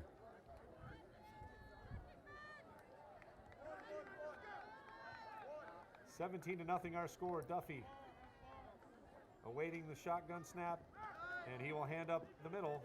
Hand up the middle again. Gallagher trying to get something going for Spellman. Falls ahead for a couple more, bringing up 3rd and 7. Not what we expected from Cardinal Spellman thus far. 2 runs right up the middle where there has been very little room for Spellman runners. You do that one more time, you're going to be punting to Nantucket. First possession here, the second half. Once again, Blois matched up with arguably the most talented wide receiver, Jovi Romulus. And they're looking his way, rolling out. Duffy's got him. Good pass and a nice catch on the sideline for a first down for Spellman. Yeah, he brought good route, and giving him lots of room there was Justin Blois. Yeah, Justin figured he was going down the sidelines, and he just broke it off. He ran enough. He ran the 10 yards to get the first down. You hate when a receiver runs a yard short. I know, right? It does that, but he was smart enough to get enough yardage, break it off, and keep his feet in bounds. Because nice little tiptoe on the sideline there. So 1st and 10 at the 39-yard line. And Spellman teammates urging their boys on, and it'll be Duffy up the middle, and he's got a little bit of room now. Breaks another tackle and gets about 5 on first down. Yeah, Duffy showed a tackle once again, close to that horse collar scenario, but Duffy showed a little toughness there, and done a little twisting, and Nantucket was there to keep him intact unless he twist away. 2nd and manageable amount now, 2nd and 5. It'll be Duffy with Romulus split out far side. And a handoff up the middle. Nothing doing. Casp saying hello in the backfield. Big tackle there by Jeremy. McBride trying to get into the mix, but Jeremy Casp wrapping him up with his big wingspan. Can't wait to see him on the basketball court as well. So 3rd and 6 about, and look for a similar play. They run that play a 3 times in a row, then he will go sideline, but I think they'll run almost a similar type play because that looked good last time. One-on-one matchup outside with Blois against Jovi, and they are looking that way. He's rolling. Same pass, same play exactly, and falls just on that first down marker. So again, another quick sideline route and a first down for Spellman. They are trying to set Nantucket up. Yep. That's going to be the up and go. I'll say they might run it one more time and then have them go. Yeah, with a 17-0 lead, you can't blame Justin for giving him a little bit of room there. And he is matched up one-on-one out there, so no help. And now this side, you've got Makai Bodden with a slight size disadvantage. But once again, a handoff up the middle, a little bit of room. As McBride falls ahead for about 5, maybe 6 on first down. Well, Cardinal Spellman feels confident doing what they like to do, even though they're down by 17. You can do it when you still got time on the clock. Still 8 minutes to go here in the 3rd quarter, but you got to end this now with a touchdown. If it doesn't end with a touchdown, you've taken a lot of time off the clock and no score with it. Once again, Blois matched up against Romulus. And it is going to be Duffy running up the middle. He's got a little bit of room and dives ahead for yet another first down for Spellman. This is by far their best offensive drive of the game.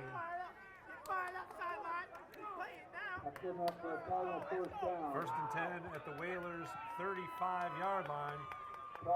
They are on the move and are chewing up some time doing it. 7:30 and counting here in the third quarter. First drive of the second half. Well, the Nantucket defense is probably one first down away from the coach calling a timeout and talking to them. Let's see what happens on this first and 10. Duffy up the middle, and that is immediately met by Almonte, I believe, filling the hole there. No, 51, sorry, not 11. Ryan Downey coming up the middle and bringing the wood, as they say. Second down and 10, no gain. Pops him right at the line of scrimmage. Stops him in his tracks. So are they going to wait for third down to pass, or are they going to try it here on second down? Jovi's going out there. Far side of the field, single setback for Spellman.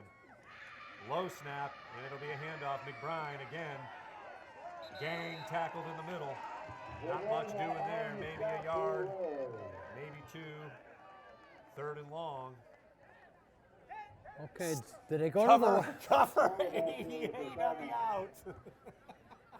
Do you think they're going to do the out one more time? One more time. Or the out and up? One more time, you called it. I think they're going to do the out one more time. Set them up enough, or whether they got it. Well, uh-oh. it's going to be against Mackay Bodden if it does. Romulus to the short side of the field on our end here. Duffy awaits the snap, and that will be a false start on Spellman.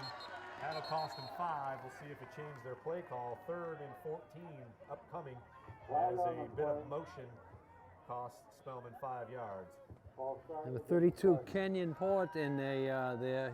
Clock stops with 6:02, still 17-0. First drive of the second half. Spellman on the move. We'll see if they can overcome the penalty here on third down, but obviously 4-down territory. That's for sure. But they're keeping Jovi on this side of the field. They've had their success on the other side. Snap to Duffy, it's a good one. Facing a rush over the middle, and it is caught by Romulus. Not enough, though. Not enough for the first down. Nice tackle by Bodden. He was in pretty good coverage, but just a better catch by Jovi. The penalty hurt because it might have been just enough without the penalty. Because it is 4th and about 5, maybe 4, but about 5 yards. So they got to do it again. Obviously going for it here. They have to throw it again. I can't see them running it. Not enough sustained success to do it on 4th and 5. 4th and 5 would be a tough run. Some sort of run, maybe a rollout, but again, they have had success throwing to Jovi now. Bodden with an inside track. Maybe trying to keep him on the inside again, looking for him. And it will be caught. Boy, has he got a nice pair of hands. A good player. And that will be a first down. Does he have a nice pair of hands or what? He knew Bodden was going to stick him. Bodden was going to stick him. He left his body on Bodden, and he used just his hands to catch that ball. You don't see that from a high school kid. And at 6'1", 210, he was able to leverage against Mackay Bodden, a little shorter than that, and certainly a little smaller size-wise.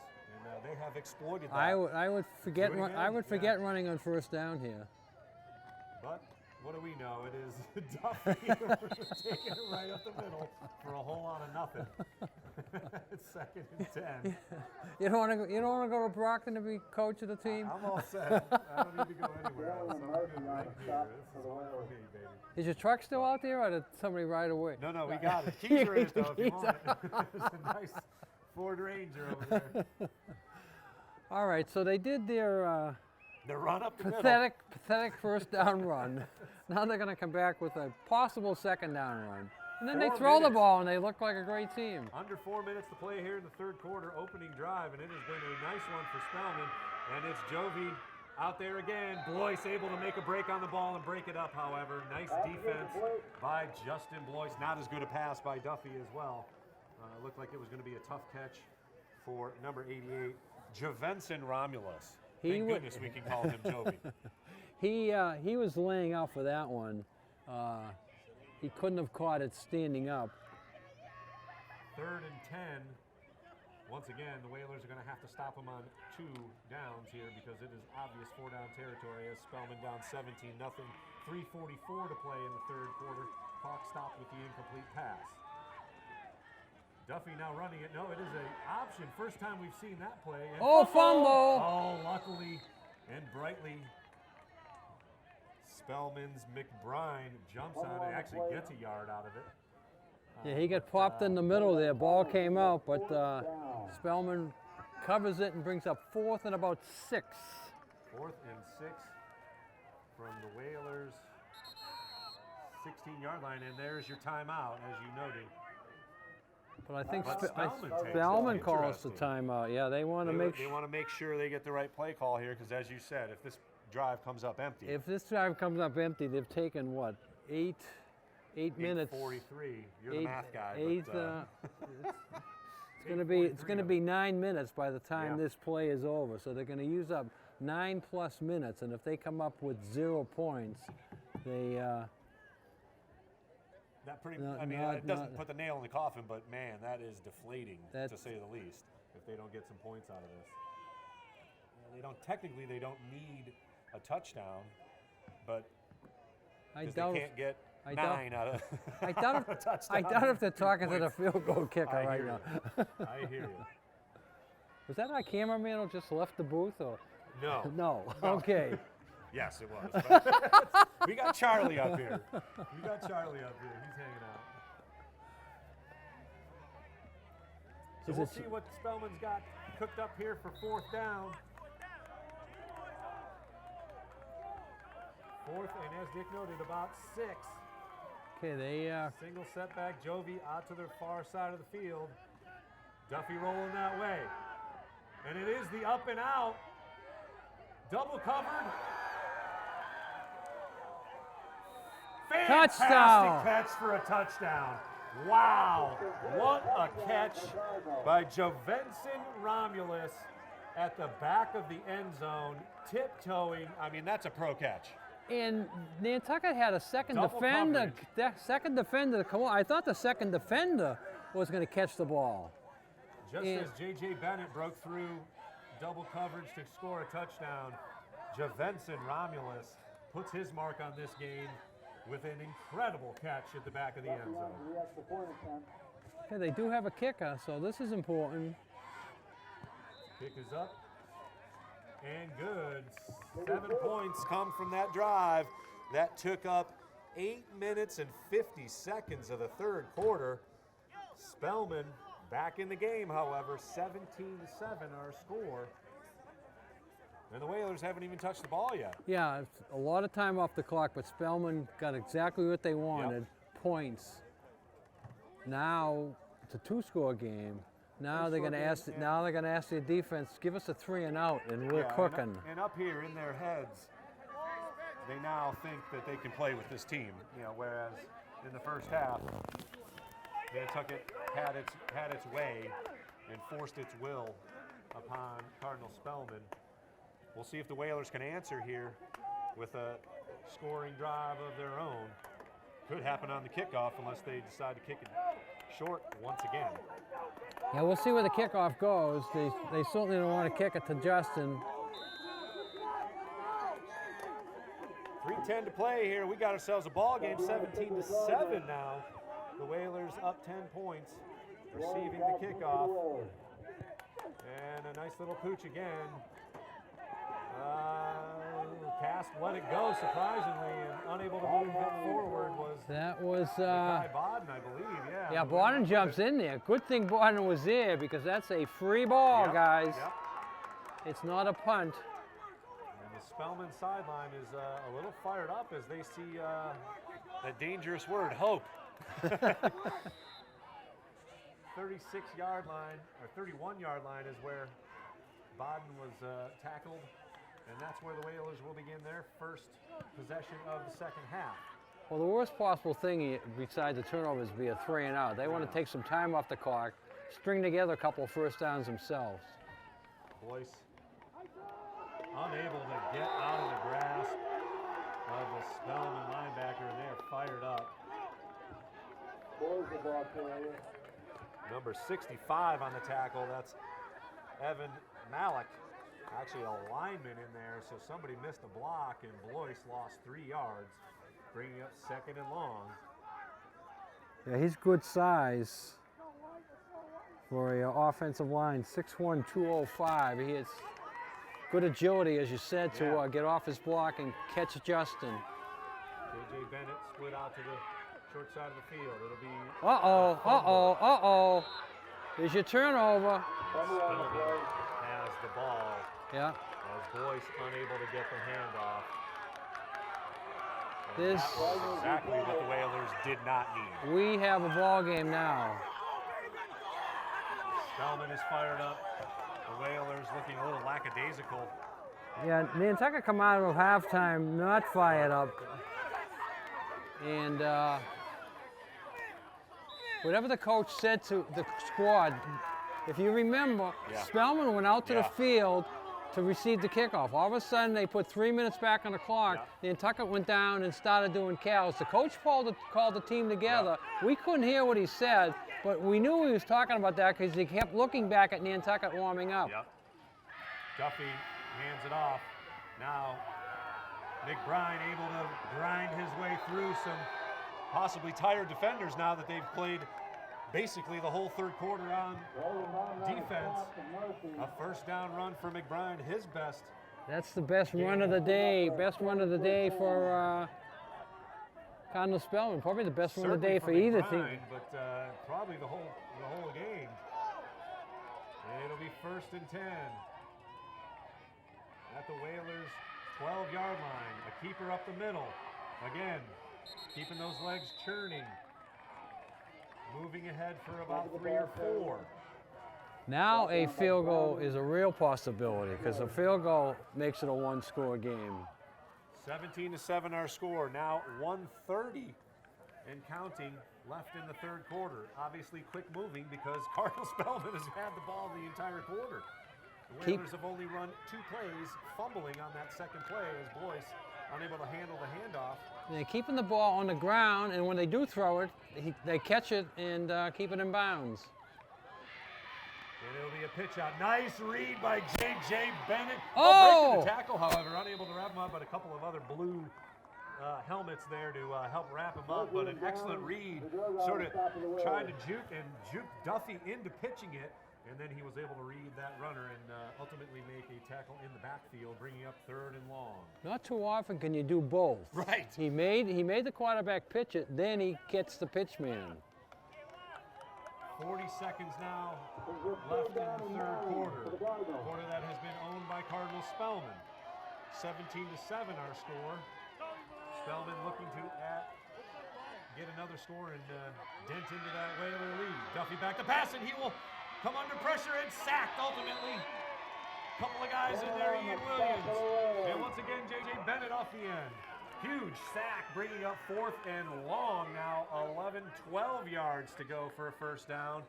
He might be outside that field goal range. Yeah, let's see what kind of faith they have in a field goal kicker. They will have to think about it as we have reached the end of 3 quarters of play. Things are getting interesting here at Vito Capizzo Stadium. The Cardinal Spellman team has put up a touchdown here in the third quarter and are on the doorstep, but face a huge 4th down when we come back to play here. But Nantucket only ran 2 offensive plays. One, I think, for a loss and one on for a fumble. So third quarter is all Spellman. I don't know if Coach Chase had a script that he was writing there for the third quarter, but I got a hunch that's pretty close to how he scripted it. Well, if he wants to do the field goal, he's got a lot of time to think about it. He does. But I think they're going to run a play, so this is huge here now. They need 11. Yep. Nantucket needs a stop. And they have forced a couple of turnovers already against Nantucket, so got to think he's got some more confidence in that defense. Obviously, they forced one just a moment ago. That is how this drive began. And we'll see if the Whalers can come up here big. If the Nantucket can stop me, that'll get a little life back on them anyways. It's a huge play here either way. 4th and 11. Got to cover 88. 20-yard line. Jovi's the guy. He's in a slot formation here. Pressure. Pass deep into the end zone, and it's intercepted. Woo! Big time. Garner Ray lined that one up, and it was right to him. All he had to do was catch it. A huge stop for the Whalers. And he even picks up some yards by intercepting it, because sometimes you're taught to knock it down on 4th down. Mathematician there. The yardage. I love it. You know, everybody thinks you got to get yardage when you have 1st down and 10, but there's other ways to pick up the yardage. There he picks up, what did he pick up? 12 yards by catching it, because they bring it out and mark it at the 20. So well, 1st maybe and 10 8 for the Whalers, a huge turnover, obviously stopping the drive. And you can't have a 3 and out here now, though. Yeah, or a turnover again. No, I mean, they got to turnovers do out. something here. Deep in their own end at the 20-yard line. Baden with Boyce in the backfield, right behind him. And it'll be a fake handoff. Baden cutting upfield. He's got some room. A nice run as Makai Baden sneaks ahead for about 8. Good 1st down. Good 1st down run there. Nice little seam. 2nd and short. Now, if you want to take a shot, here's a good down to do it. 17-7, the Whalers lead. Just the beginnings of the 4th quarter, and things were mighty interesting there. A huge 4th down interception in the end zone as Garner Ray squeezed it, thwarting the drive by Cardinal Spellman. They didn't go to Jovi in that. Interesting. I know. Jovi was a decoy there, yeah, in the slot position, but J.J. Bennett out here. He's got some safety help. Blois now to the other side of the formation. And it'll be Baden once again pitching it to Blois, who catches the edge, breaks a tackle, and gets the 1st down for the Whalers, a much needed. Yeah, they needed that. They did not want to go 3 and out, so they moved the chains. That's good. Now they got another 4 downs. Now, you know, it was early into the 4th quarter, but you keep watching the clock now. Yeah, he did go out of bounds, but doesn't stop the clock. Let's go! So the Whalers will have a 1st and 10 at their own 34-yard line. So now they can take their time getting out of that huddle. 2 men split over here towards us. 2 in the backfield. Garner Ray. And it'll be a handoff to Blois. Breaks free of 1 tackler and falls forward for maybe a yard. Not much doing there, though. Although it does keep the clock rolling. Now you're starting to keep an eye on the clock. 2-score game. Nantucket would love to keep it that way. It's hard because you don't want to play to just win. You know what I mean? You want to keep aggressive. You got to stay aggressive on offense. Well, you want to string together 4 1st downs here. One more score here in this thing. One more score would be great, but you string together 4 1st downs here. Yeah. That's going to bring the clock down. If you could flip the field. A pass. Baden going to pull it down here. He is in trouble. And now wisely throws it to the ground. Caden Shea, the intended receiver. An incomplete pass, avoiding the sack there. Yeah, he saved about 6 yards because he would have been sacked deep in the backfield. And again, his mobility right there made something out of nothing. And he was asking Caden Shea to kind of go a little further. He had an open area of the field. J.J. Bennett was deep. I think that was the intended receiver, but good pressure applied by the line of Cardinal Spellman, forcing an incomplete pass and 3rd and long, 3rd and 9 here. Clock stops with the incomplete pass at 9:58 left to play in the 4th quarter. So unless they get the 9 yards, Cardinal Spellman is going to get the ball back here. The Whalers break the huddle. 3 wide receivers to the far side, the short side of the field. Baden by himself. It'll be Blois cutting across the formation. And they're looking his way, but it'll be Baden pulling it down. He's in trouble now. And falls ahead, eventually going out of bounds, short of the first down at the 45-yard line. 40-yard line, excuse me. Yeah, you can't gamble here. You're going to have to punt it. 4th and about 4. They do say the clock keeps rolling as he was tackled right at the sideline, but stayed in bounds wisely, really, if that was on purpose. Yeah, the whistle was blown before they finally pushed him out of bounds, so that's a benefit for the Whalers, keeping the clock moving. But 9 minutes, they're going to get the ball back. And a dangerous return man back there as Jovi, number 88, Jovenson Romulus, who has the lone touchdown. Let's put a time clock on Justin to see how long he looks. This one how long? this one could be one. See how long he looks before he takes the kick. 9:03 to play. Ooh. An excellent punt. Wow, a blaster. And oh, he stopped it. Ian Williams gathers it up at the 16-yard line. No return. Yeah, Williams grabbed it. I think that had a little more roll, a little more roll. But I'm looking back here. I mean, that was pretty close to being blocked. He almost held it a little too long. Justin held it.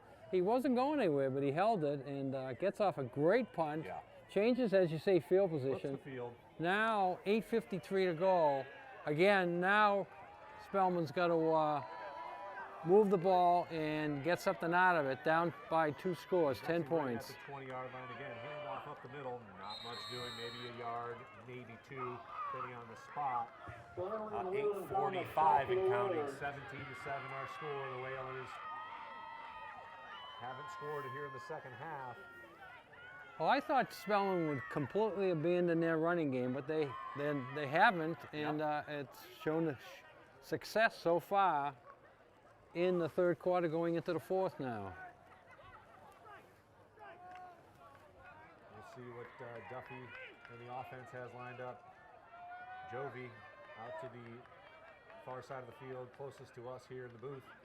And it is a quick pass to him. Boyce up there, a couple of blocks, and he breaks some tackles. And ultimately blasted down very close to first down yardage. We'll have to see where they spot it. It's not going to be in the first down. Oh wow! A very generous spot. I didn't think he made it. I was going to say that he didn't have it, but it looked short to me as well. But I guess that's why we're up here in the booth. 1st and 10 across the 30-yard line. 7:40 and counting now in the 4th quarter. Spellman looking to get back in this with a couple of scores. A pitch out and pass amongst others. Jumping on top of Brian Gallagher, the Spellman runner, but he falls forward for about 4, maybe 5. So 2nd and maybe 4. So 2nd and 6, he made it 4. 13 comes out. Is the ball carrier Gallagher. Again, 2 wide receivers out. Run up the middle. Not much doing for McBride, and again, an attempt at ripping that ball out. Garner Ray in on the tackle. So another one of those very flexible defenders, can play almost any position. Maybe not lineman, but he can play linebacker, inside, outside, any of the cornerback positions, safety as well. Tough kid. So another big 3rd down here. I don't know if they're in 4-down territory. Tough to think down 2 scores though with the clock approaching 6 minutes and 30 seconds. It'll be a tough decision if this pass is incomplete. Duffy will pass, and it'll be Jovi. There it nice is. Catch. First down yardage. Excellent route. Same route. That quick out has been there all day, and it's almost like they've been unable to stop it unless Duffy throws a bad pass, which happened only once so far in the second half. You almost have to say, why don't they run that play every time? It's just, he's got great hands. And a quick huddle here. He's got great hands. As now 6 minutes the clock approaches. It'll be a run. Spinning and twisting for extra yards is Duffy. You wonder how many touchdowns Duffy has scored this year when he gets first hit like that and does that spin. He does it so automatic. YAC, there has to I be, believe they call yards after contact. There has to be a couple of touchdowns this year where he's got hit, popped at about 5 or 6 yard gain, and all of a sudden he's in into the secondary, running home free. So 2nd and 6. He got 4 on the extra twist. Let's keep an eye on number 88. See if they pass it. They will. Quick pass out to the flat. And the Whalers able to get there. Fumbled. Bond was able to get on the ball and recovers it as well. Excellent play by Makai Bond on defense. Yeah. Turnover, Whalers. You don't want to say that was bad coaching. Maybe you're giving Jovi a breather, because all Jovi did on that play was take one step and stop. He knew it was going the other way, catching his breath. So you go back to the other side of the field. You don't go to your safety, your sure guy. It's a team sport, so you get everybody involved. But they pay for it. Nantucket takes over here now, and they would love a score, but if they can string together 2 or 3 first downs, this clock is going to be down to about the 2-minute mark. Coach Chase is going to have to use some timeouts if they were able to get a couple of first downs. Brian Gallagher, the Spellman ball carrier, out of the backfield that put it on the turf. And an inside handoff to Caden Shea. He's got some room to run. First down yardage. It's going to be close. Nantucket, nice call there. It's going to be close. Misdirection. Yeah, it's going to be close. I like that play. Guess they call it just short of the first down. Not as generous a spot. No. the Spellman guys got. Nonetheless, 2nd and a short 1. Lots of options, and the Whalers can kind of take their time here as the clock approaches 4:50 left in the game. A 17-7 Whalers advantage.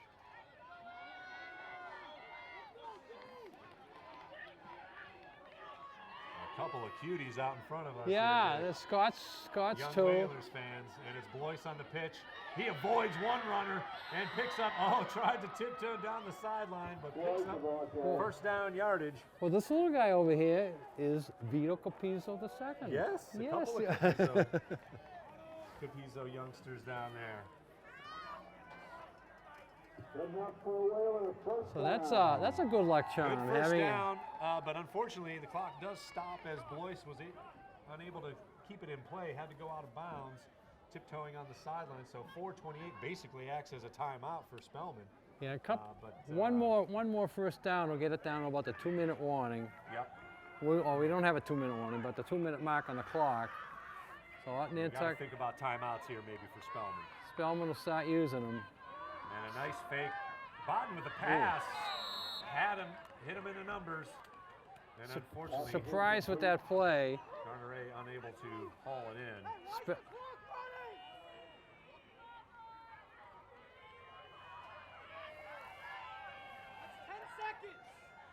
Spellman coach said the clock was running after the play. 4:14 to play here in the game, 17-7 the score.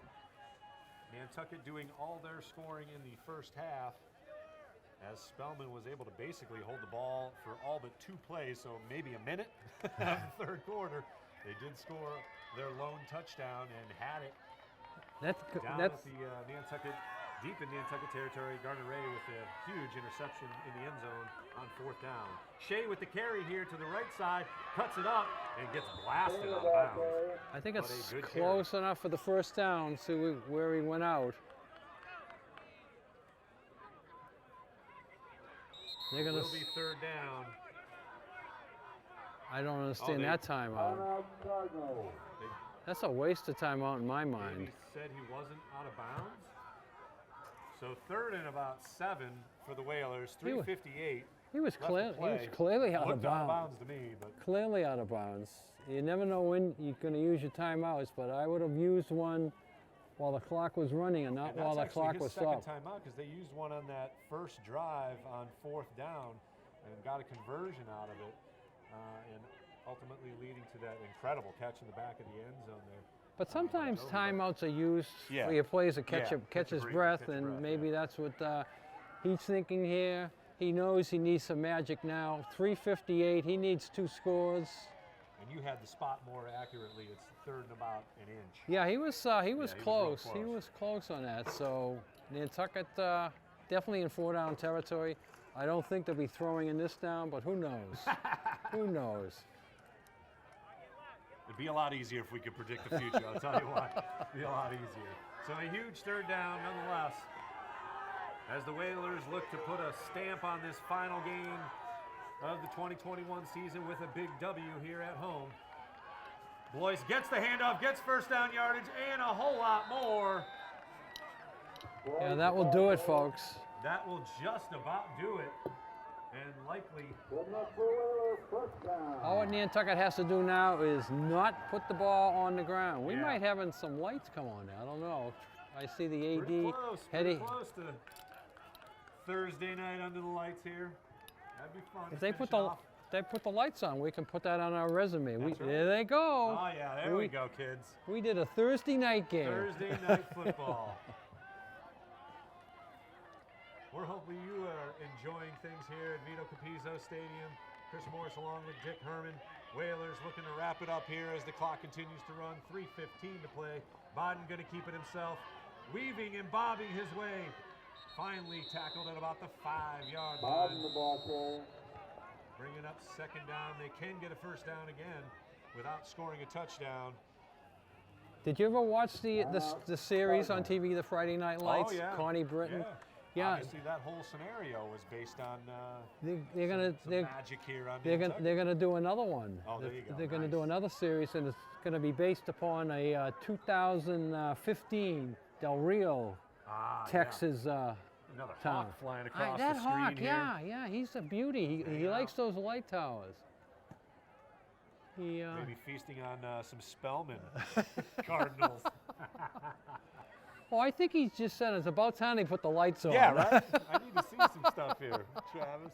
3:04 to play here in the fourth quarter. Once again, it has been a pleasure hanging out with you, Mr. Herman. Oh, Hope we can do I've it again here enjoyed very it. shortly. I've enjoyed it immensely. I thank you and NCTV for putting this together, and looking forward to some winter games. Absolutely. Should be, again, as successful as this fall season is. Those same athletes are going to be playing a lot of sports in the winter time. We'll know their names. I'll have a different number, maybe. That's true. Some of them Well, may have Justin and Mackay probably not. They'll probably have their same numbers, right? We may not see an 88 on the basketball That's court. true. That's true. 2nd and 2, call it. It'll be Blois kicking it to the outside.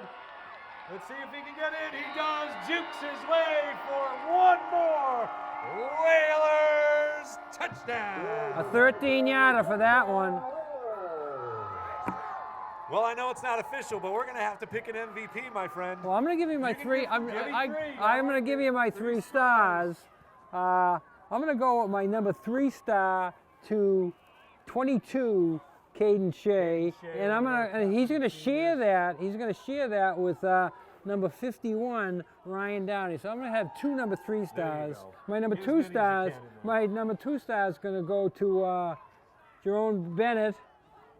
JJ Bennett, and Huge my touchdown catch. my number 1 star is going to go to Justin Boys as he Justin gets ready to Boys. kick this one through. He has now 17 points in the game, looking for his 18th point with the PAT here. Mr. Do-It-All, Justin Blois, I mean, had no business scoring on that play. No, that- Busted it outside, then got back in, juking out about 4 different But Cardinal defenders. that's one of the moves he makes Kick is when up and, he's playing against some defenders who are pretty tired. Yeah. Those guys are pretty tired. Oh, yeah. Because Oh, they yeah. play Even if play you're 2 playing on ways. offense, they've still played both ways, yep. They play 2 ways, and they've been out in the field a long day, and 24-7 now the score as Now that you- pretty much puts the nail in the coffin for That- Spellman, but that will do it. Nantucket may get a few young guys in. that's true. And may not. One thing that I used to like to be involved in the last game of the year, and the last game of the year was more special when Yeah. you were playing one of your common opponents, mostly the Vineyard, Yeah. was to put an all-senior team Sure, out sure. on defense Yeah. at the end Yeah. and get all of them out there at one time. And certainly some of the seniors that you use are guys like Justin and Borden who play on a regular basis, but there are a few seniors Yeah, that like Leonardo don't Almonte, for example. that don't get a lot Yeah. of playing time out there. And it's nice for them to go out with an all-senior team and Absolutely. play a little defense. Now, Coach Ferreira at Hoops always did that. No matter who the starting 5 was, he put those 5 seniors in 5 there seniors. and honored their efforts, whether they were starters or not. Once again, a great kickoff from Justin Blois. it'll be returned out to the 15, 20, and about the 25-yard line, 26-yard line. Let's hope no extracurriculars happen. No, here you, as the game is don't- now out of hand. you hate to see that. And it looked like they had a couple of new numbers back there Yeah, for. some Spellman folks or some new Spellman guys in there as Jovi Yeah. is here at the end of the Yeah, huddle here. He put up a heck of a game. Jovi has nothing to be down about. He's got a great future, as you say. We will see that name We'll somewhere in the next level. We'll try to find out when you see the college recruits names going up there. We'll be looking for that one. He'll be heading somewhere. Jovi, what college you looking at? Prep There where? you Which go. prep? Beautiful. There you go. Another year he's gonna get There you in, go. going to a prep school. That's smart. Pass going through the hands of one of the new players on the field, Jay Camo, the wide receiver, running back for Cardinal Spellman. Yeah, he was looking at the two Nantucket defenders Yeah. coming at him and took his Decided eye not off to the catch ball. it. Took his eye off the ball. We'll just be nice and say he took his eye off the That's ball. true. There you go. For a moment, and that's all that matters. But that's Nantucket's got a host of new players, especially in the secondary here. Yep. And it'll be Duffy keeping it himself, gets the edge, and breaks a tackle, and he is off to the races. We have not seen that all day, but it'll be, and we talked about this, hopefully Yeah. none of that extracurricular stuff now. that the game's out of hand. Duffy seemed to be instigating it Yeah, getting could've up, but been. maybe the penalties against Nantucket for sure. Yeah. But It happened on their end. it sort of was so Somebody- Duffy getting up in a A tough, yeah, a huff and a yeah. puff, but maybe something was happening to him in the bottom of the pile that we didn't see. That'll be 15 and bring it up across midfield. Unfortunately, one of the Personal foul against the Whalers. endings to the game that we hoped we would avoid, but unsportsmanlike or personal foul, whatever you want to call it, on Nantucket. So 2:30 to go. It's I wouldn't. Miracles have happened. I I mean- wouldn't mind seeing a quick touchdown in this Yeah. play and the onside Maybe an kick. onside Yeah, attempt, and yeah. There's something else to talk about. But an absolute beautiful day for football here from Vito Capizzo Stadium. Whalers up 24-7 with 2 minutes and 30 seconds. Duffy to pass again.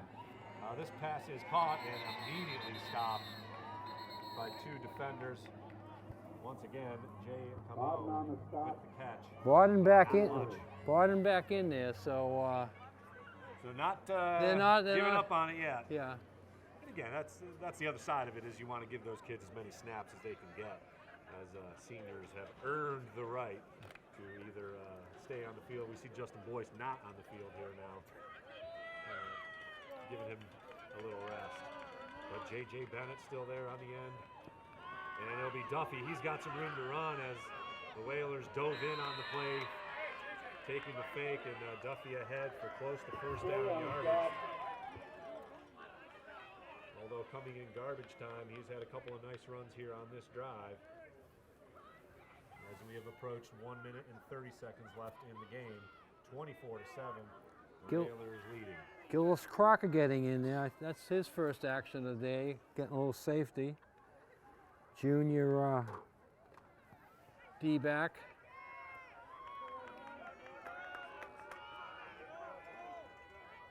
And Duffy is just a junior, so he will be back again next year for the Spellman Cardinals.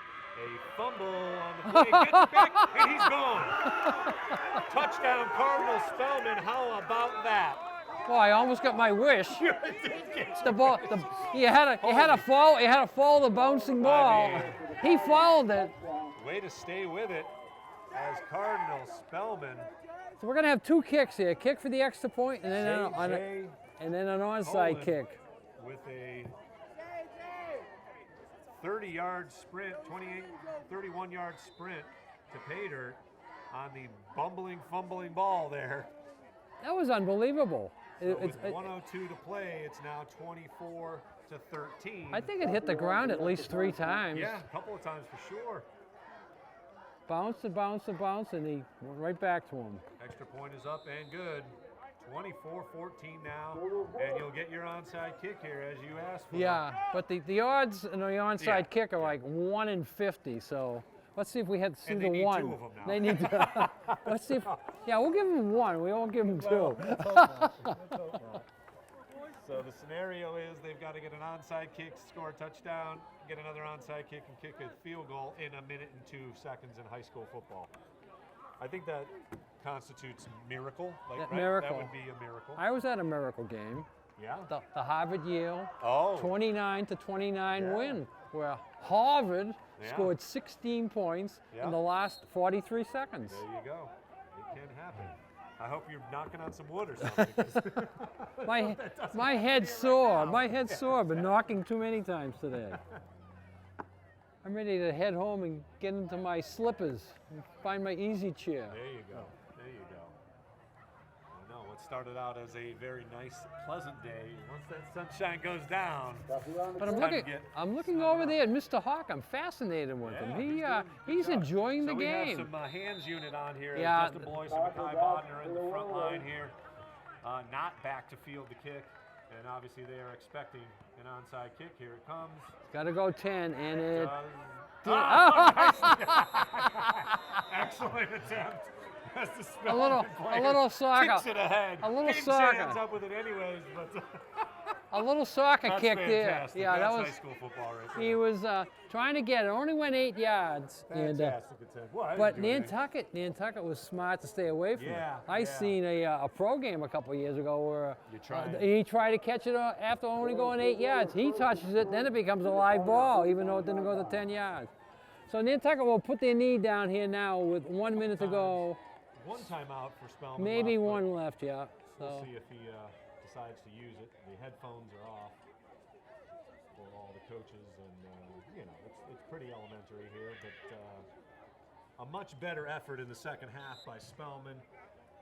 yeah, they made it a ball game. They made it a ball game. And, again, barring the interception there in the end zone, could have been a little more interesting at 17, 14, 17, 13. Absolutely a nice Round up. announcement by Chip Clooney for all of our seniors. 15 of them on this Whalers. Do you know all their names? Not Can by you- heart, but can you I've name got them? here. You can I've got name them. here. Justin Blois, Mackay Bodden, Jelani Emanuel, Wyatt Penrose, Garner Ray, Justin Zadroga, George Boucher, Ryan Downey, Tim Murphy, DJ Francis, Xavier Stanley, Hunter Paglia, Anthony Esker,